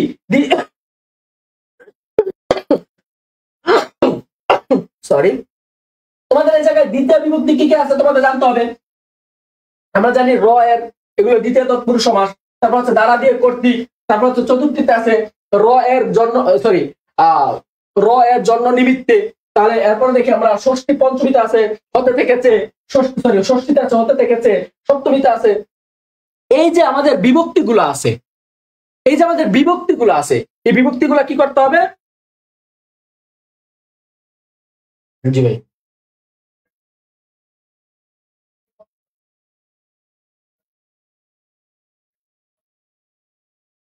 জি জি জি, ওকে, আমরা একটু দেখি। আমাদের আমাদের এইচএসসি 25 ব্যাচ এবং 26 ব্যাচের শিক্ষার্থীরা, তোমাদেরকে আমি বলছি, এইচএসসি 25 এবং 26 ব্যাচের শিক্ষার্থীরা, তোমরা যারা বিশ্ববিদ্যালয়ে চান্স পাওয়ার স্বপ্ন দেখো বা এইচএসসি পাস পাওয়ার স্বপ্ন দেখো, তোমাদেরকে বলছি, তোমাদের অধিকাংশ শিক্ষার্থী ইংরেজিতে ভালো না করার কারণে তোমরা বিশ্ববিদ্যালয়ে চান্স পাও না। এখন তোমাদের ইংরেজি নিয়ে তোমাদের ভীতি দূর করতে তোমাদের জন্য ইমন স্যার তোমাদের জন্য আয়োজন করেছে এইচএসসি টার্গেট ব্যাচ, যেখানে তুমি ইংরেজিতে এ প্লাস নিশ্চিত করতে পারবে। এই একটা কোর্সের মাধ্যমে তুমি এইচএসসি তে ইংলিশে এ প্লাস নিশ্চিত করতে পারবে। এখন কথা হচ্ছে ভাইয়া, কোর্স ফি কত? কোর্স ফি এখন বর্তমান সময়ে অফার চলছে, মাত্র 510 টাকা কোর্স ফি দিয়ে তুমি কিন্তু চাইলে ইমন স্যার পেজে এই কোর্সে ভর্তি হতে পারো। এখন কথা হচ্ছে ভাইয়া, ইংলিশে আমি ভালো করলে কি ভালো না? ইংলিশ যদি তুমি এই কোর্সে ভর্তি হও, তার সাথে তুমি পাবে বাংলা এবং আইসিটি ক্লাস একদম ফ্রি, বাংলা এবং আইসিটি ক্লাস একদম ফ্রি। তাহলে 510 টাকা তুমি যদি কোর্স ফি দিয়ে ভর্তি হও, তোমার এইচএসসি পরীক্ষার জন্য ইংরেজিতে যেমন এ প্লাস নিশ্চিত হবে, একই সাথে Bangla first paper second paper আমি এবং অন্যান্য মেন্টররা ধরে ধরে তোমাকে পড়াবে। একই সাথে আইসিটি ক্লাসগুলো তোমরা অবশ্যই ফ্রি পেয়ে যাবে, একদম ফ্রি। তাহলে তোমাকে বাংলা, ইংলিশ এবং আইসিটি সম্পূর্ণ ক্লাসটা তুমি পাচ্ছ মাত্র 510 টাকায়। যারা যারা ভর্তি হতে চাও, ইমন স্যার পেজে ইনবক্স করে তোমরা কিন্তু ভর্তি হয়ে যেতে পারো। অবশ্যই তোমাদের জন্য খুব ভালো কিছু অপেক্ষা করছে। তো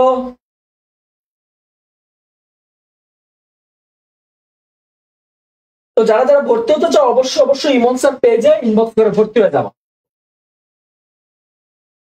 তোমরা তোমরা দেখো যে বাংলা, ইংরেজি, আইসিটি তিনটাই কিন্তু তোমরা একসাথে ভর্তি হতে পারো, তিনটাই কিন্তু একসাথে শিখতে পারো। তোমরা যারা যারা চাও, তোমরা অবশ্যই ইমন স্যার পেজে যোগাযোগ করবে, যোগাযোগ করে কোর্সে ভর্তি হয়ে যাবা। ক্লিয়ার? আর কারো কোনো কিছু জানার আছে? আর কারো কোনো কিছু জানার আছে?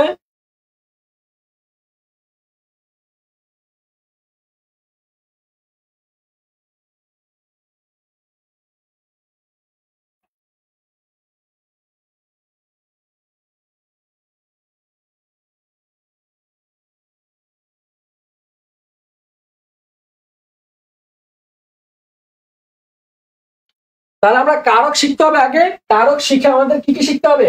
কারক শিখে আমাদের তৎপুরুষ সমাস অবশ্যই শিখতে হবে। কারকের ক্লাস নেওয়ার পরে আমি তৎপুরুষ সমাসটা একদিন আলোচনা করে দেবো ইনশাল্লাহ। তোমরা একটু দেখো, এখন আমাদের এই জায়গায় প্রশ্ন আসছে যে গাছে পাকা, গাছে পাকা। আমি এই জায়গা থেকে দেখো প্রশ্নটা ধরে তোমাকে বলছি, গাছে গাছ আছে কি? গাছ পাকা, একটু খেয়াল করো, গাছ পাকা। তাহলে গাছ পাকা মানে কি? গাছে পাকা। গাছ পাকা মানে কি? গাছে পাকা। তাহলে দেখো তো এই জায়গায় কি আছে? এই জায়গায় কি আছে? গাছে পাকা। তাহলে কি আছে? গাছে পাকা। তাহলে গাছে পাকা হলে এই জায়গায় কোন বিভক্তি আছে বলো দেখি? কোন বিভক্তি আছে বলো? গাছে পাকা এটা কোন বিভক্তি আছে? স্যার আজকে ক্লাসের স্লাইডটা দিয়ে দিবেন না? আজকে ক্লাসের স্লাইড দিব, 200 শেয়ার হলে দিব ভাইয়া। আজকে ক্লাসের যদি 200 শেয়ার হয়, 200 শেয়ার হয় তাহলে দিব।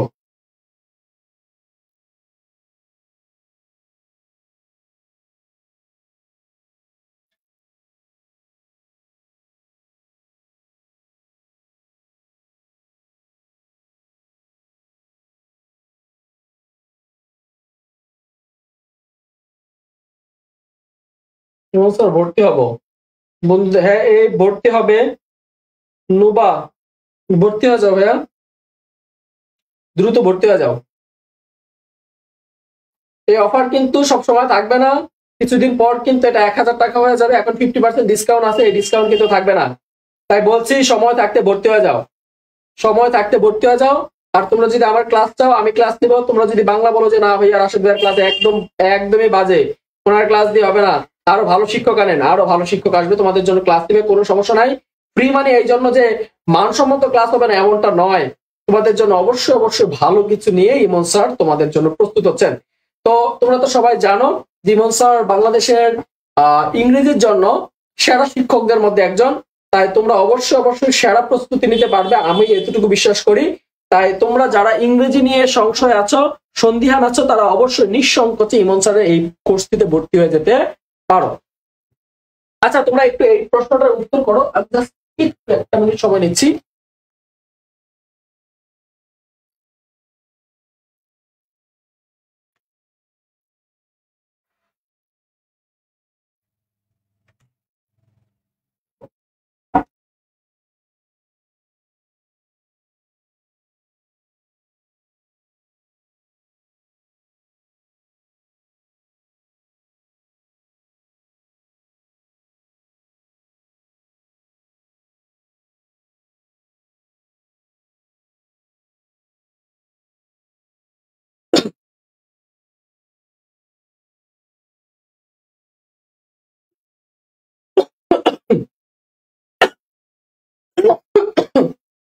গাছে পাকা, তাহলে এই বিভক্তিটা কোন সমাস?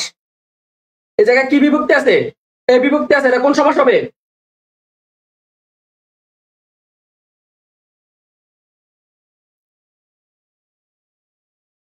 এই বিভক্তি আছে, এটা কোন সমাস হবে বলো?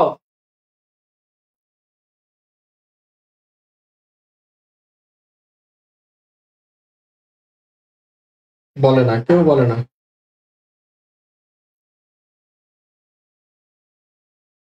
আরে বাবা আমরা জানি যে সপ্তমী সপ্তমী তৎপুরুষ সমাসে কি আছে? সপয়ত মরষি মধ্যবিক্রমী। সপ্তমী তৎপুরুষ, সপ্তমী তৎপুরুষ সমাসে আমরা জানি সপ্তমী তৎপুরুষের বিভক্তি কি কি আছে? সপ্তমী বিভক্তি, মূলত সপ্তমী বিভক্তিতে কি কি আছে? সপ্তমী বিভক্তিতে আছে কে, অন্তস্তীয় এবং তে, এই তিনটা বিভক্তি আছে। তাহলে এই অন্তস্তীয় তে বিভক্তি যেই জায়গায় যেই সমস্ত পদে থাকবে সেটা হবে সপ্তমী তৎপুরুষ সমাস। তাহলে সপ্তমী তৎপুরুষ সমাস হলে এটা কোন সমাস হবে? এটা অবশ্যই তৎপুরুষ সমাস হবে, তাই না? ওকে, এরপরের প্রশ্ন আসি। বলছে চোখের বালি, চোখের বালি, চোখের বালি এই জায়গায় কোন তৎপুরুষ সমাস হবে বলো? এটা কোন তৎপুরুষ সমাস হবে? চোখের বালি, চোখের বালি, এটা কিন্তু পরীক্ষা আসতে পারে, খুবই ইম্পর্টেন্ট, তিনটা স্টার দিয়ে রাখো। চোখের বালি, চোখের বালি এটা কোন বিভক্তি আছে? র বিভক্তি আছে। তাহলে র এর, তোমরা জানো র এর এই দুইটা বিভক্তি আছে, এই দুইটা বিভক্তি কোন বিভক্তি? এই দুইটা বিভক্তি আছে ষষ্ঠী বিভক্তি। আর ষষ্ঠী বিভক্তি থাকলে এটা কোন তৎপুরুষ সমাস হবে বলো? এটা কোন তৎপুরুষ সমাস হবে? র এর, এটা এটা এটা কি হবে র এর বলো?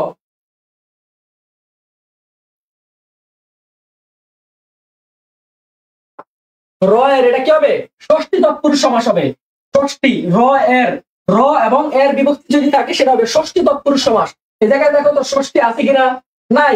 তার মানে এই জায়গায় রাইট অ্যান্সার নাই। তোমাদের রাইট অ্যান্সার হবে ষষ্ঠী তৎপুরুষ তৎপুরুষ সমাস। আমাদের রাইট অ্যান্সার কি হবে? ষষ্ঠী তৎপুরুষ সমাস। এরপরে প্রশ্ন আসি, হজ যাত্রা। হজ যাত্রা, হজ যাত্রা, এটা ব্যাস বাক্য কি হবে বলো? হজ যাত্রা, হজ যাত্রা, এটা কি হবে? হজ যাত্রা। কোন জায়গার জন্য যাত্রা শুরু করলে আমরা জানি হজের জন্য যাত্রা, এটা কি হবে? ব্যাস বাক্য কি হবে?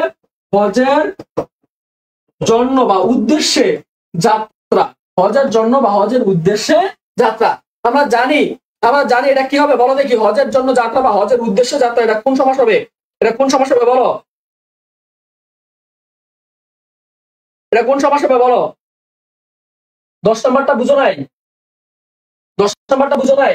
আচ্ছা দেখো, আমরা বিভক্তিগুলো আমরা জানি যে র এর এই দুইটা বিভক্তি আছে, র এর এই দুইটা বিভক্তি আছে, এই দুইটা বিভক্তি হচ্ছে ষষ্ঠী বিভক্তি। আর ষষ্ঠী বিভক্তি যদি এই জায়গায় থাকে, যেমন চোখের বালি, এই জায়গায় র আছে না, এই রটার কারণে এটা হচ্ছে র আর এর এই দুইটা হচ্ছে ষষ্ঠী বিভক্তি।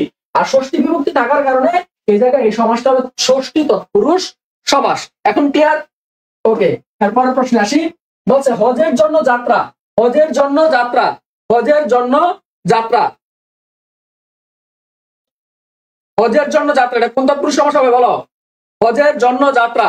বিয়ের জন্য পাগল, হজের জন্য যাত্রা, আমরা বললাম বিয়ে পাগলা বা বিয়ে পাগল। তাহলে দেখো, বিয়ের জন্য পাগল, ব্যাস বাক্য কি হবে? বিয়ের জন্য পাগল, বিয়ের জন্য কি? পাগল, বিয়ের জন্য পাগল। তাহলে বিয়ের জন্য পাগল, হজের জন্য যাত্রা, এগুলো কি? তাহলে জন্য বিভক্তি আছে। তাহলে আমরা জানি যে কি বলে জন্য বিভক্তি, কে রে, এ রে, জন্য, নিমিত্তে। তাহলে কি কি আছে? কে রে, তারপর হচ্ছে এ রে, তারপর হচ্ছে জন্য, নিমিত্তে। এই যে বিভক্তিগুলো যদি থাকে, এই 5টা বিভক্তি যদি থাকে, তাহলে সেটা অবশ্যই কি হবে? সেটা অবশ্যই চতুর্থী তৎপুরুষ সমাস হবে। কেননা এই বিভক্তিগুলো হচ্ছে চতুর্থী বিভক্তি। বিভক্তিগুলো কি?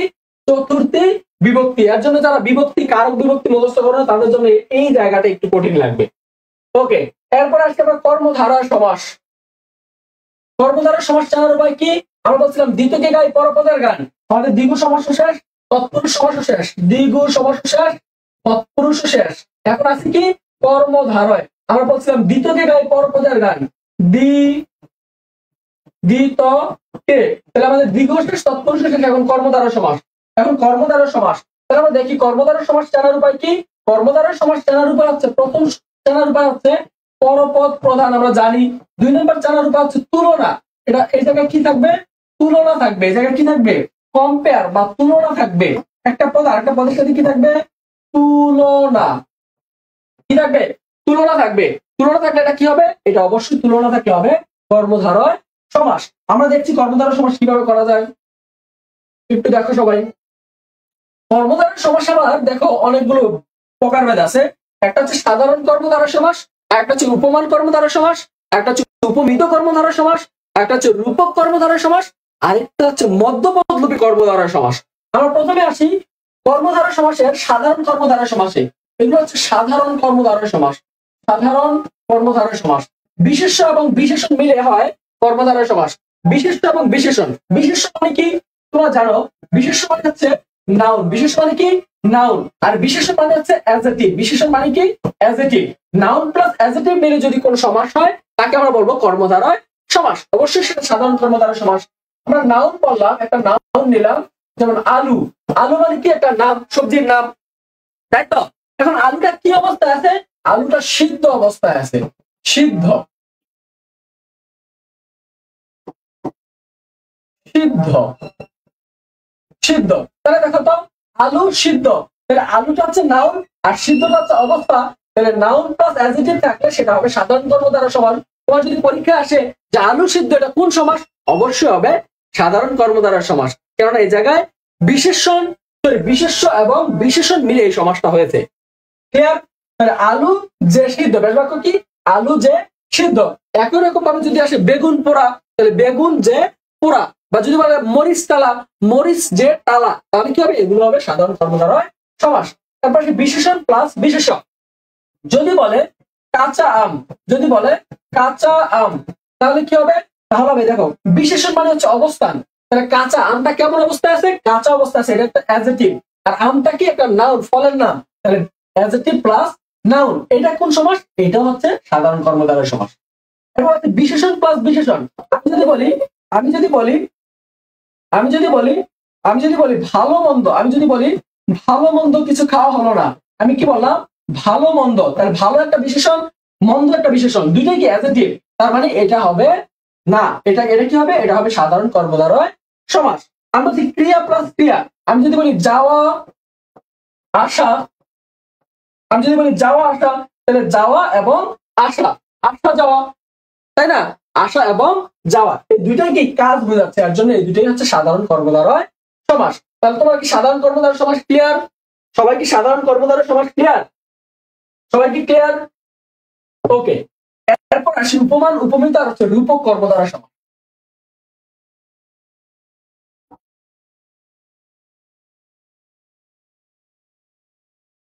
এরপর আসি উপমান উপমিত আর হচ্ছে রূপক।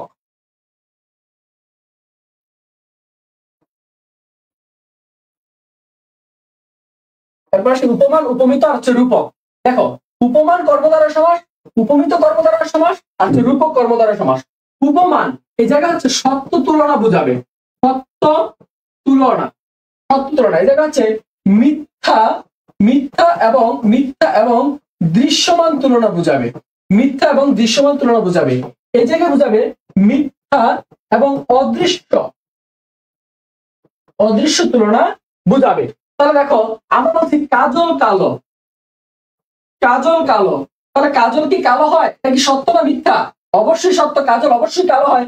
আমি যদি বলি রক্ত লাল, আমি যদি বলি রক্ত লাল, তাহলে অবশ্যই রক্ত লাল হয়। আমি যদি বলি দুধ সাদা, আমি যদি বলি দুধ সাদা, তাহলে দুধের রং অবশ্যই সাদা হয়।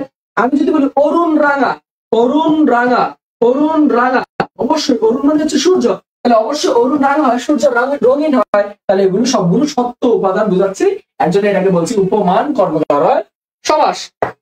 এরপর আমরা আসি উপমিত কর্মধারয় সমাস। উপমিত মানে কি? মিথ্যা। উপমিত মানে মিথ্যা এবং দৃশ্যমান তুলনা বোঝালে সেটাকে আমরা বলবো উপমিত কর্মধারয় সমাস। আমরা যদি বলি যে আমরা কি বলতে পারি? আমরা বলতে পারি যে ফুলকুমারী, আমরা বললাম ফুল কুমারী, তাহলে একটা মেয়ে যতই সুন্দর হোক সে কি কখনো ফুলের মতো কোমল হইতে পারবে? পারবে না, তার মানে এটা মিথ্যা তুলনা। তারপরে আমি বললাম যে পদ্ম আখি, পদ্ম আখি, পদ্ম আখি, তাহলে পদ্ম আখি একটা নারীর চোখ যতই ডাগর ডাগর হোক তার চোখ কি কখনো পদ্ম ফুল হইতে পারবে? না, মিথ্যা তুলনা। তারপরে আমি যদি বলি যে খোকন সোনা, খোকন সোনা, খোকন সোনা, তাহলে একটা মায়ের কাছে তার সন্তান সবসময় স্বর্ণের চেয়ে মূল্যবান। আমরা বলি আমার খোকন সোনা কই রে, এদিকে আয়, তাহলে খোকন সোনা যদিও আমরা বলি স্বর্ণের চেয়ে মূল্যবান, কিন্তু খোকন কখনো স্বর্ণ হইতে পারবে না। আমরা বলছি মুখচন্দ্রের নেবা, চন্দ্রমুখ, আমরা বলছি চন্দ্রমুখ, মেয়েটার মুখ এত সুন্দর যে চাঁদের মতো, তাই আমরা তাকে কি বলছি? চন্দ্রমুখ। তাহলে একটা মানুষের মুখ কখনো চাঁদের মতো হইতে পারে বা না, বা চাঁদ হইতে পারে না। এরকম ভাবে আমরা এই সবগুলোই হচ্ছে মিথ্যা তুলনা, এই সবগুলো কি মিথ্যা তুলনা, এবং এই সবগুলোই দৃশ্যমান। ফুলও দৃশ্যমান, পদ্ম দৃশ্যমান, স্বর্ণ দৃশ্যমান, চন্দ্র দৃশ্যমান। দৃশ্যমান এবং মিথ্যা তুলনা বুঝালে তাকে আমরা বলবো উপমিত কর্মধারয় সমাস। তাকে আমরা কি বলবো? উপমিত কর্মধারয় সমাস। এখন কথা হচ্ছে ভাইয়া মিথ্যা এবং অদৃশ্য, এটা আবার কেমন? এটা হচ্ছে দেখো আমরা যদি বলি যে বিদ্যাসাগর, আচ্ছা আমাকে বলো তো মানুষের বিদ্যা কি কখনো সাগর সমান হইতে পারে? অবশ্যই পারে না, এটা মিথ্যা কথা। আর বিদ্যা কখনো দেখা যায়? দেখা যায় না। যেহেতু অদৃশ্য এবং মিথ্যা তুলনা, তার মানে অদৃশ্য এবং মিথ্যা তুলনা বোঝালে সেটাকে আমরা বলি রূপক কর্মধারয় সমাস। আমরা যদি বলি মন মাঝি,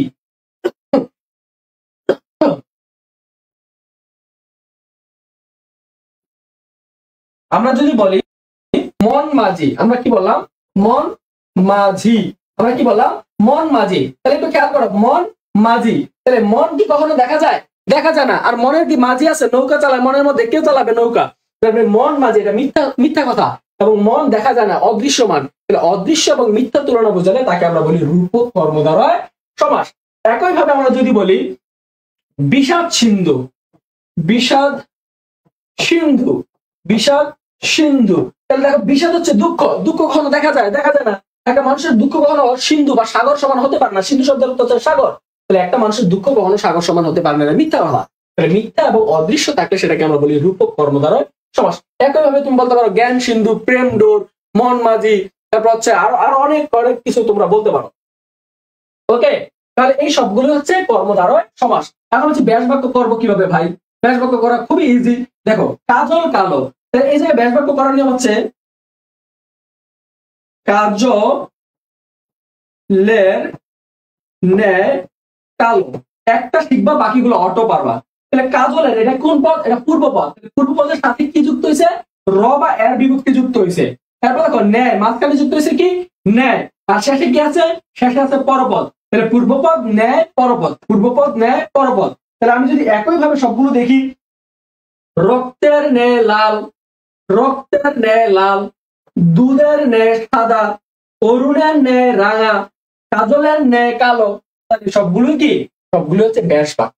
আরেকবার বলছি দেখো, কাজলের ন্যায় কালো, রক্তের ন্যায় লাল, দুধের ন্যায় সাদা, অরুণের ন্যায় রাঙা, তুষারের ন্যায় শুভ্র, তাই না? এই সবগুলোই কি? সবগুলো হচ্ছে ব্যাস বাক্য। ব্যাস বাক্য করার নিয়ম হচ্ছে পূর্বপদ, পূর্বপদ প্লাস ন্যায় প্লাস পরপদ। এটা হচ্ছে আমাদের কর্মধারয় সমাসের, উপমান কর্মধারয় সমাসের ব্যাস বাক্য করার নিয়ম। এরপর আসি উপমিত কর্মধারয় সমাসের ব্যাস বাক্য করার নিয়ম।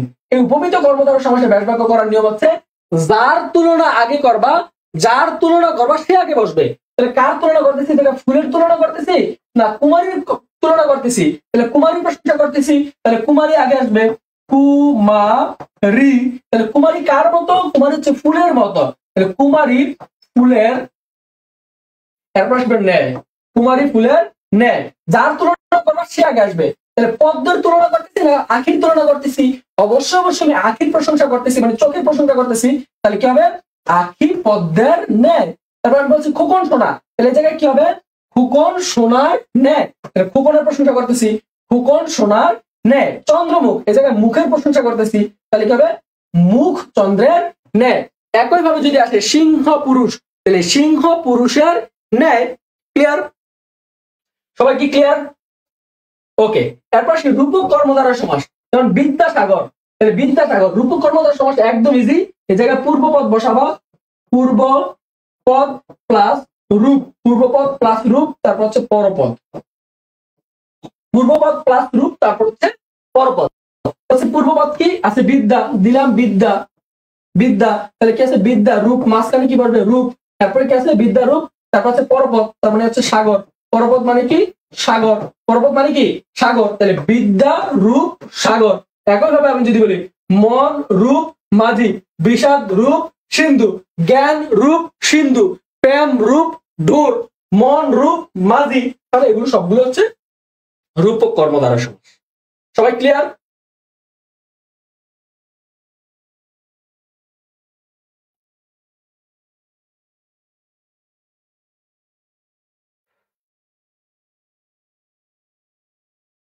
আখি পদ্মের ন্যায়, হ্যাঁ আখি পদ্মের ন্যায় হবে। বিদ্যারূপ সাগর, মনরূপ মাঝি। ওকে, হয়েছে, তুষ্টি হয়েছে। ওকে, এরপর আসি মধ্যপদলোপী কর্মধারয় সমাস। মধ্যপদলোপী কর্মধারয় সমাস আমি সবার প্রথমে পড়াইছি দুধ মিশানো ভাত। কারণ আমি বলছিলাম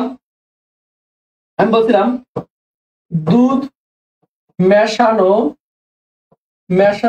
ভাত, শুরুতেই বলছিলাম দুধ মেশানো ভাত। তাহলে দেখো এটা এটা এটা কি লিখছিলাম? দুধ ভাত, দুধ ভাত। তাহলে দেখো এই জায়গায় দুধও আছে ভাতও আছে, দুধ আছে ভাত আছে, তার মানে পূর্বপদ আছে পরপদ আছে। মাঝখান থেকে লোপ পাইছে কি? মধ্যপদ লোপ পাইছে, মধ্যপদ লোপ পেয়েছে। যেই কর্মধারয় সমাসে মধ্যপদ লোপ পায় তাকে মধ্যপদলোপী কর্মধারয় সমাস বলে। একইভাবে আমি যদি বলি মনে করো যে বললাম সিংহাসন, সিংহাসন, আমি কি বললাম? সিংহাসন। তাহলে এটা ব্যাস বাক্য কি হবে? ব্যাস বাক্য হবে সিংহ, সিংহ চিহ্নিত, সিংহ চিহ্নিত আসন, সিংহ চিহ্নিত আসন, তাহলে সিংহ চিহ্নিত আসন হবে কি সিংহাসন। তাহলে দেখো এটা হচ্ছে পূর্বপদ, এটা হচ্ছে পরপদ, মাঝখান থেকে লোপ পাইছে কি, মাঝখান থেকে লোপ পাইছে মধ্যপদ, তাই এটাকে বলা হয় মধ্যপদ রূপী কর্মধারয় সমাস। তাহলে সিংহ চিহ্নিত আসন হবে কি সিংহাসন, সিংহ চিহ্নিত আসন হবে কি সিংহাসন। ক্লিয়ার? এরকম ভাবে আরো হইতে পারে, আরো আমরা যদি বলি মৌমাছি, মৌমাছি, তাহলে মৌ সংগ্রহ করে যে মাছি বা মৌ সংগ্রহের মাছি, তাহলে হবে কি মৌমাছি। এরকম করে আমরা অনেক অনেক মধ্যপদলোপী কর্মধারয় সমাস আমরা খুঁজে বের করতে পারবো ইনশাল্লাহ। সবাই কি ক্লিয়ার? সবাই কি ক্লিয়ার? মধ্যপদলোপী কর্মধারয় সমাস কি ক্লিয়ার? এরকম হাজার হাজার এক্সাম্পল দেওয়া যাবে। সবাই কি ক্লিয়ার?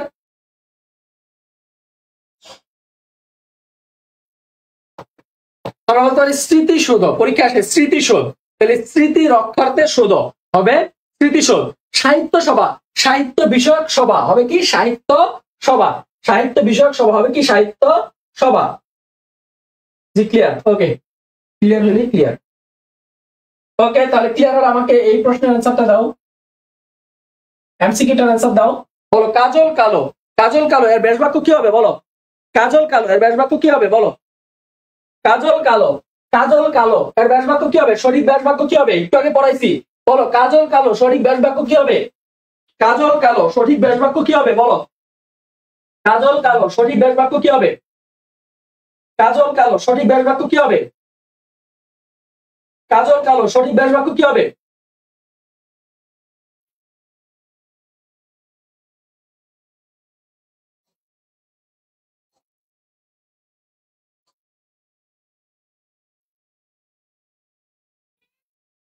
কাজলের ন্যায় কালো। Clear sir, clear sir, Piyar লিখেছি, মোহাম্মদ পিয়ার লিখেছি ক্লিয়ার, দুর্জয় দুর্জয় বণিক লিখেছি ক্লিয়ার, জাকিয়া সরকার লিখেছে অপশন ক। আর কেউ? ইমন স্যার লিখেছে ক্লাসটি কেমন লাগছে, সবাই কমেন্ট করেন বা কমেন্ট করো, সবাই কমেন্ট করো। কাজলের ন্যায় কালো, ক্লিয়ার ক্লিয়ার, এ হবে। সুমাইয়া আক্তার লিখেছে ক। নাসিহা আক্তার লিখেছে কাজলের ন্যায় কালো, বাংলা সাহিত্য লিখেছে ক, কাজলের ন্যায় কালো লিখেছে ক না, ক না। এঞ্জেল মিম লিখেছে ক, সুমাইয়া আক্তার লিখেছে কাজলের ন্যায় কালো, রিফাত আলী লিখেছে ক। ভাইয়া সাউন্ড ক্লিয়ার না, কি বলে সাউন্ড ক্লিয়ার না? এই সবার কি সমস্যা হচ্ছে? এই বাকিরা বলো তো সাউন্ড কি ক্লিয়ার, সাউন্ড কি ক্লিয়ার, সাউন্ড শোনা যাচ্ছে কি?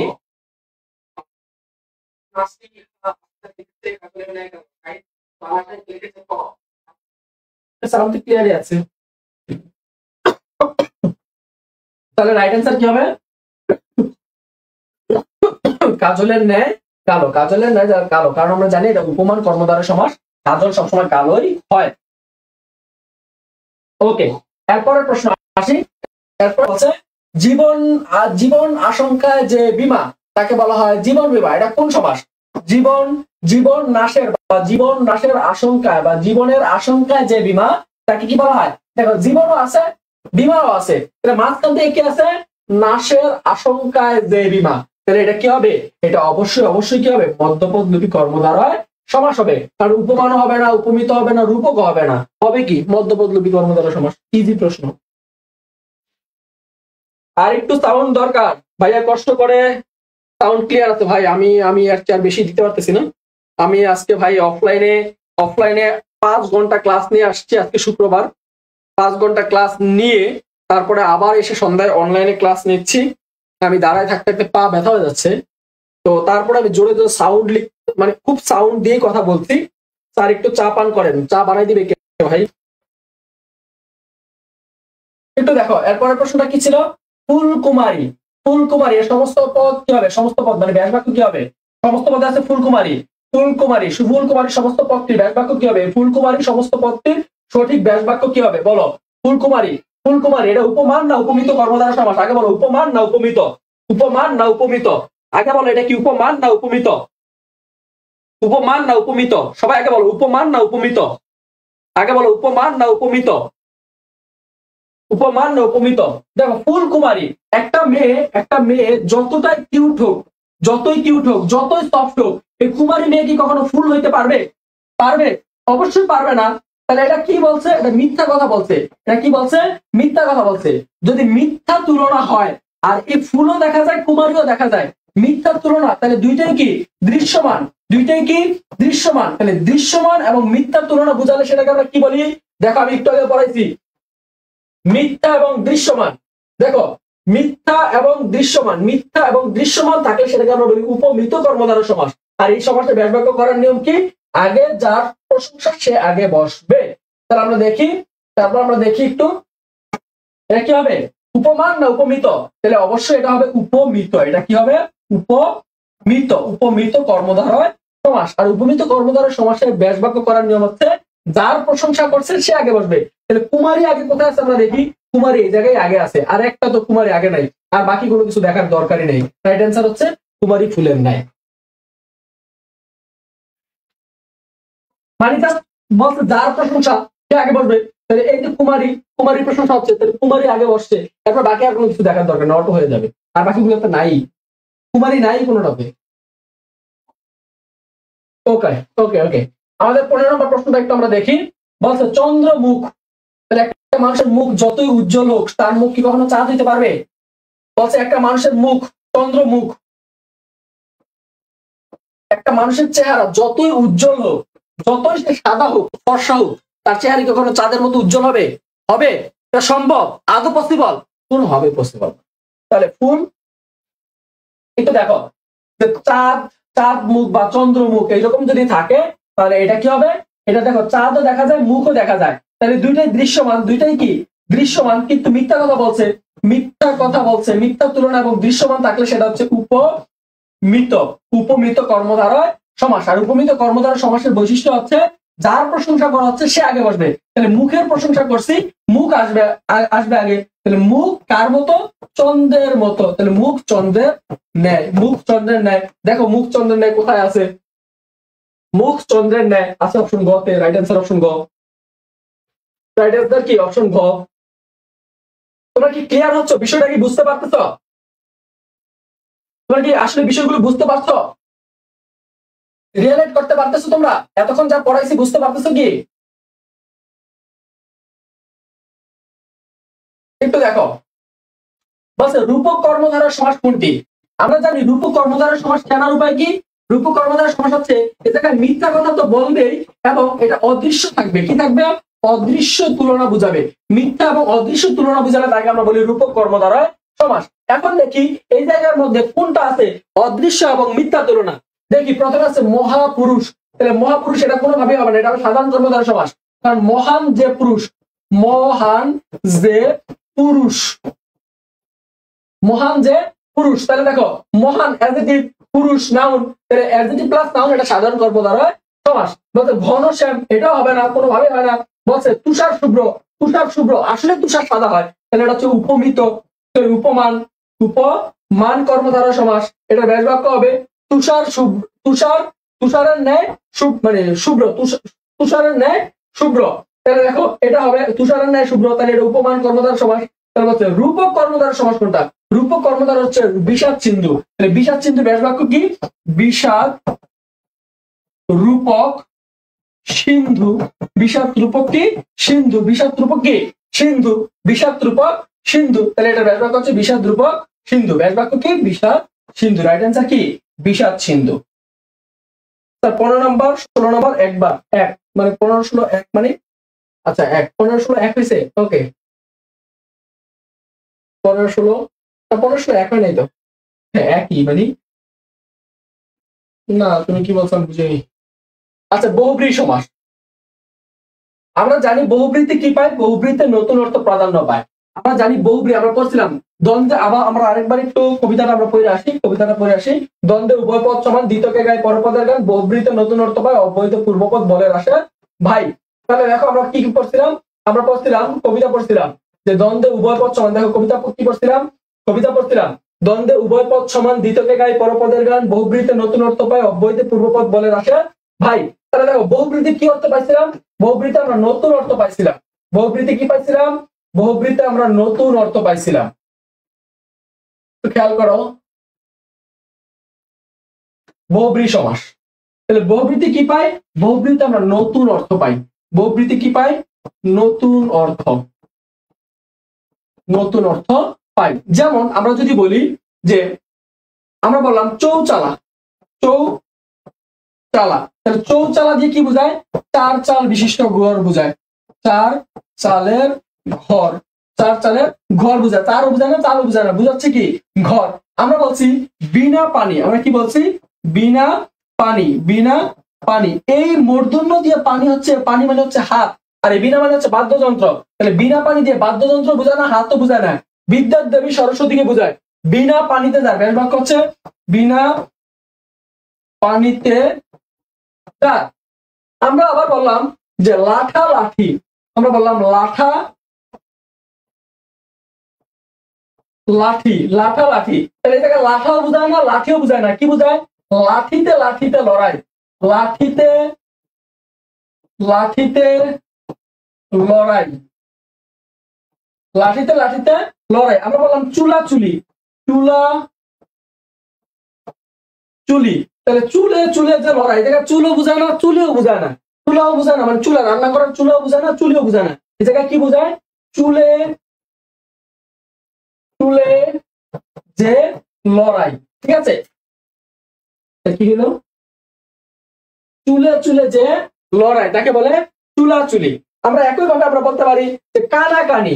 আমরা কানে কানে কথা বলি না, সরি, আমরা বললাম কানা কানি। তাহলে কি হবে? কানে কানে যে কথা। তাহলে এই জায়গায় কানও বোঝায় না, কানিও বোঝায় না, বোঝায় কি? নতুন একটা অর্থ বোঝায়। তাহলে আমরা দেখবো যেই সমাসে পূর্বপদ এবং পরপদ, পূর্বপদ পরপদ এই দুইটাকে না বুঝে নতুন অর্থ, নতুন অর্থ, নতুন অর্থ পাই, নতুন অর্থ পাই, তাকে কি বলে? তাকে বলা হয় বহুব্রী সমাস। সবাই ক্লিয়ার? সবাই ক্লিয়ার? এই সবগুলো হচ্ছে বেতিহার বহুব্রী সমাস। লাঠালাঠি, চুলাচুলি, কানাকানি, এগুলো হচ্ছে বেতিহার বহুব্রী সমাস। তোমরা এগুলো আর ডিটেলস আমরা জানতে পারবো, কিন্তু আপাতত তোমার এইচএসসি শিক্ষার্থী হিসাবে তোমার এইটুকুই দরকার। ওকে, আমরা শেষ করে দিব। ও আরো তো এমসিকিউ আছে তো, গুড। বলো, এই যে আসছে কানে কানে যে কথা, কানাকানি, কানে কানে যে কথা, কানাকানি কোন সমাসের উদাহরণ? বলো, কোন সমাসের উদাহরণ? কানে কানে যে কথা, কানে কানে যে কথা কোন সমাসের উদাহরণ? বলো, কানে কানে যে কথা কোন সমাসের উদাহরণ? বলো।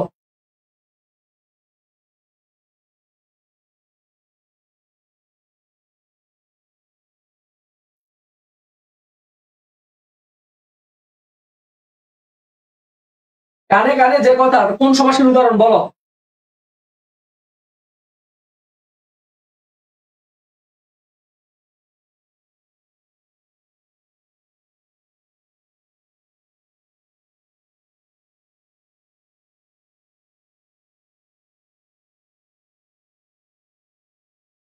সতেরো ঘ, সতেরো ঘ, তার মানে হচ্ছে সতেরো ঘ। সতেরো বলতেছে কি? ঘ, তার মানে হচ্ছে বেতিহার বহুব্রী সমাস। তাহলে কানে কানে যে কথা, এটা হচ্ছে বেতিহার বহুব্রী সমাস। লাঠালাঠি, ঠেলাঠেলি, গালাগালি, এসবগুলো কি? বেতিহার বহুব্রী সমাস। এরপর আসবো আমরা অব্যয়ভাব সমাসে। এরপর আমরা আসবো অব্যয়ভাব সমাসে। অব্যয়ভাব সমাস কি? আমরা বলছিলাম অব্যয়তে পূর্বপদ বলে আসে ভাই। অব্যয়তে পূর্বপদ, কোন পদ? পূর্ব পদ। তাহলে অব্যয়ভাব সমাসে কোন পদ প্রাধান্য পাবে? অব্যয়ভাব সমাসে অবশ্যই পূর্বপদ প্রাধান্য পাবে। অব্যয়ভাব সমাসে কি হবে? পূর্বপদ প্রাধান্য পাবে। অব্যয়ভাব সমাসে কি হবে? পূর্বপদ প্রাধান্য পাবে। অব্যয়ভাব সমাসে কি হবে? পূর্বপদ প্রাধান্য পাবে।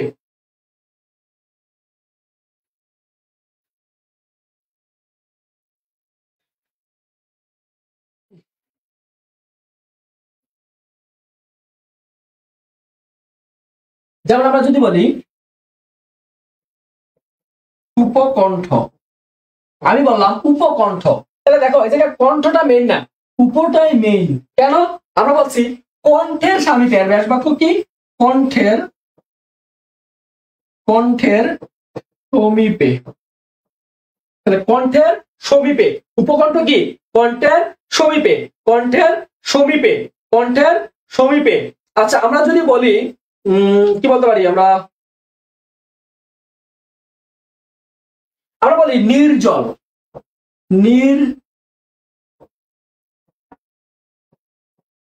আমরা বলি নির্জল। কি বললাম? নির্জল। আমরা কি বললাম? নির্জল। তাহলে দেখো তো এই জায়গায় নিটাই হচ্ছে মেইন, জলটা হচ্ছে অপ্রধান। নির্জল, জল থাকলে ঠিক আছে, জল ঠিক আছে। নির্জল দিয়ে কি বোঝাচ্ছে? জলের অভাব, জলের অভাব। তার মানে অভাবটা এই জায়গায় মেইন, অভাবটাই কি মেইন বা আসল। তাহলে আমরা যদি নিরামিষ, তাহলে আমিষের অভাব। নিরামিষ কি? আমিষের অভাব। তাহলে নি যারা যে এই যে অব্যয়গুলো বসতেছে, নি উপ, একইভাবে আমরা বলতে পারি উপজেলা, উপশহর, উপশহর। আমরা বলতে পারি উপ নেতা, বা আমরা বলতে পারি পাতি নেতা। তারপর বলতে উপ নদী। এই সবগুলোই কি? এই সবগুলো হচ্ছে অব্যয়ভাব সমাসের এক্সাম্পল। এই যে উপ আছে, এই যে উপ আছে, এই যে উপ আছে, এই যে উপ আছে, এই যে পাতি আছে, এই যে নি আছে, এই যে উপ আছে, এই সবগুলোই কি এই শব্দের শুরুতে বসে কি করতেছে? নতুন নতুন করে আমাদের পূর্বপদ, মানে পূর্বপদ, প্রথম পদটাকে প্রাধান্য দিচ্ছে। এর জন্য এগুলোকে বলছে আমরা অব্যয়ভাব সমাস। অব্যয়ভাব সমাস। যেমন আমরা বলছি উপশহর, তাহলে কি শহরের সাদৃশ্য। আমরা যদি বলি উপসমুদ্র, তাহলে সমুদ্রের সাদৃশ্য। আমরা যদি বলি উপনদী, তাহলে নদীর সাদৃশ্য, তাই না? আমরা যদি বলি উপনেতা, তাহলে ক্ষুদ্র নেতা, বা পাতি নেতা মানে কি? ক্ষুদ্র নেতা। তাহলে এগুলো হচ্ছে অব্যয়ভাব সমাস। আশা করি তোমরা বুঝতে পেরেছ। এরপরে আমরা আসি আমাদের এমসিকিউতে। বলছে উপনদী সমস্ত পদের উপ অর্থটি কোন অর্থে ব্যবহৃত হয়েছে? একটু বলো তো এটা কোন অর্থে ব্যবহৃত হয়েছে? কোন অর্থে ব্যবহৃত হয়েছে বলো তো বাচ্চারা, বলো বলো। উপবন, হ্যাঁ, বনের সামীপ্য বা বনের সাদৃশ্য। উদ্বেল, বেতিয়ার বৌবরি, ঠিক আছে।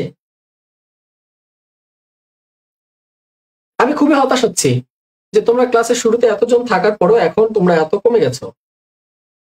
তোমাদেরকে ধৈর্য সহকারে ক্লাস করতে হবে, ওকে?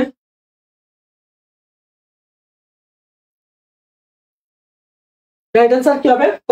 তার মানে উপনদী বা উপজেলা এগুলো কোন অর্থে ব্যবহৃত হয়? এগুলো এই জায়গায় ক্ষুদ্র অর্থে, কোন অর্থে? ক্ষুদ্র অর্থে ব্যবহৃত হয়েছে। তো তোমরা যারা, আরো আছে নাকি সমাসের? ও আরেকটা আছে প্রশ্ন, দাও দাও দাও দাও। বলছে সমাস রীতি বাংলায় এসেছে কোন ভাষা থেকে? সমাস রীতি বাংলায় এসেছে কোন ভাষা থেকে? বলো বাচ্চারা। সমাস রীতি, সমাস রীতি বাংলায় এসেছে কোন ভাষা থেকে? সমাস রীতি বাংলায় এসেছে কোন ভাষা থেকে? একটু বলো। আমি আছি, তুমি থাকলেই হবে, তোমার বন্ধুদেরকে থাকতে হবে। সবাই শেয়ার দাও।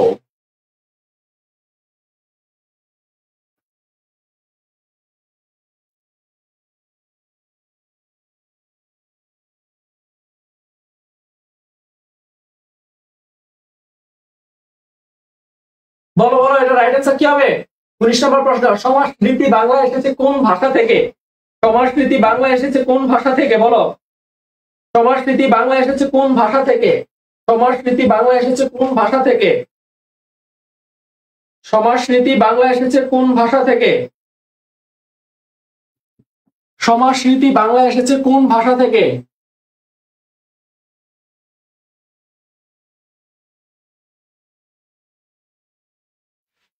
আরে বাবা, উদ্বেল। কি বলছো?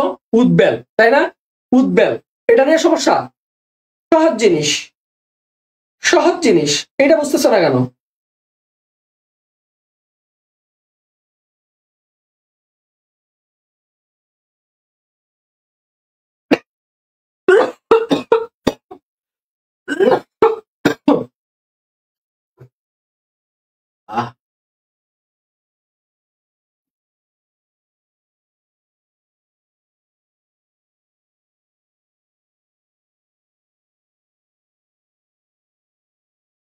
উদ্বেল বুঝো নাই না?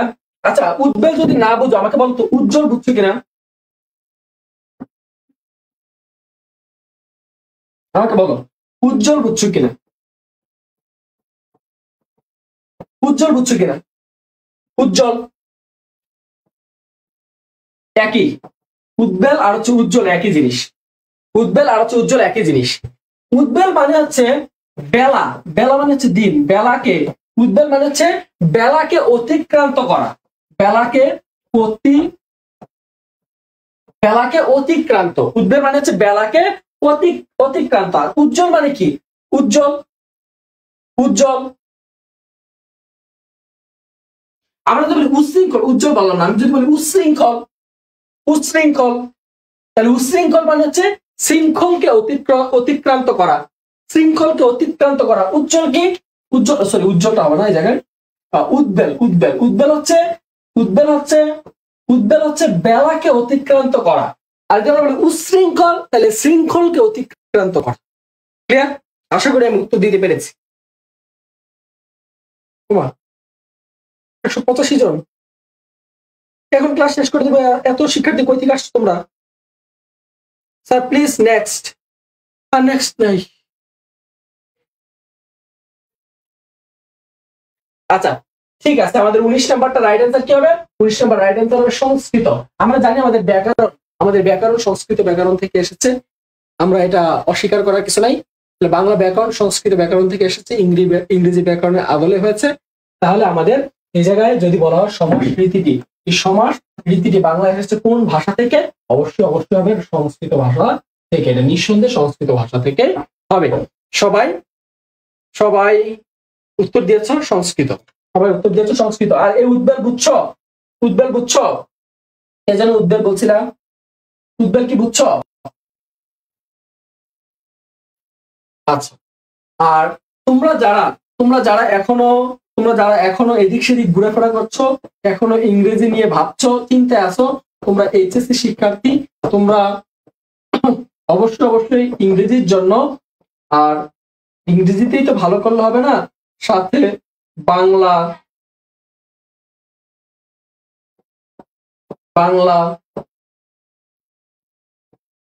এবং আইসিটি, এই সবগুলো বিষয় তোমাকে ভালো করতে হবে। আর ইংরেজি কোর্সে তুমি যদি 510 টাকায় ভর্তি হও, তাহলে তুমি বাংলা এবং আইসিটি কোর্স একদম ফ্রিতে পেবে। তার মানে ইংলিশ, বাংলা, আইসিটি মাত্র 500 টাকা কোর্স ফি, 510 টাকা কোর্স ফি। তোমরা যদি কেউ ভর্তি হতে চাও, অবশ্যই অবশ্যই ইমন স্যার পেজে, ইমন স্যার পেজে ইনবক্স করবে।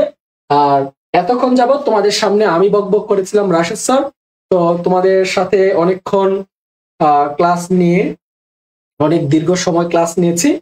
তো আশা করি ক্লাস থেকে তোমরা উপকৃত হয়েছো। যদি তোমরা উপকৃত হও অবশ্যই অবশ্যই জানাবা, এবং তোমরা অবশ্যই অবশ্যই এইচএসসি পরীক্ষার ভালোভাবে প্রস্তুতি নিবা, এই প্রত্যাশাটুকু রেখেই আজকের মতো আমি রাশিদুল ইসলাম, আমি রাশেদ স্যার এখানে বিদায় নিচ্ছি। যাচ্ছি মানে যাচ্ছি না, হয়তো দেখা হয়ে যেতে পারে তোমার সাথে তোমার কোনো এক পরিচিত জেলায়, কোনো এক অফলাইন ক্লাসে, অথবা কোনো এক অনলাইন ক্লাসে। সে পর্যন্ত ভালো থাকো, সুস্থ থাকো, শুভরাত্রি, আল্লাহ হাফেজ।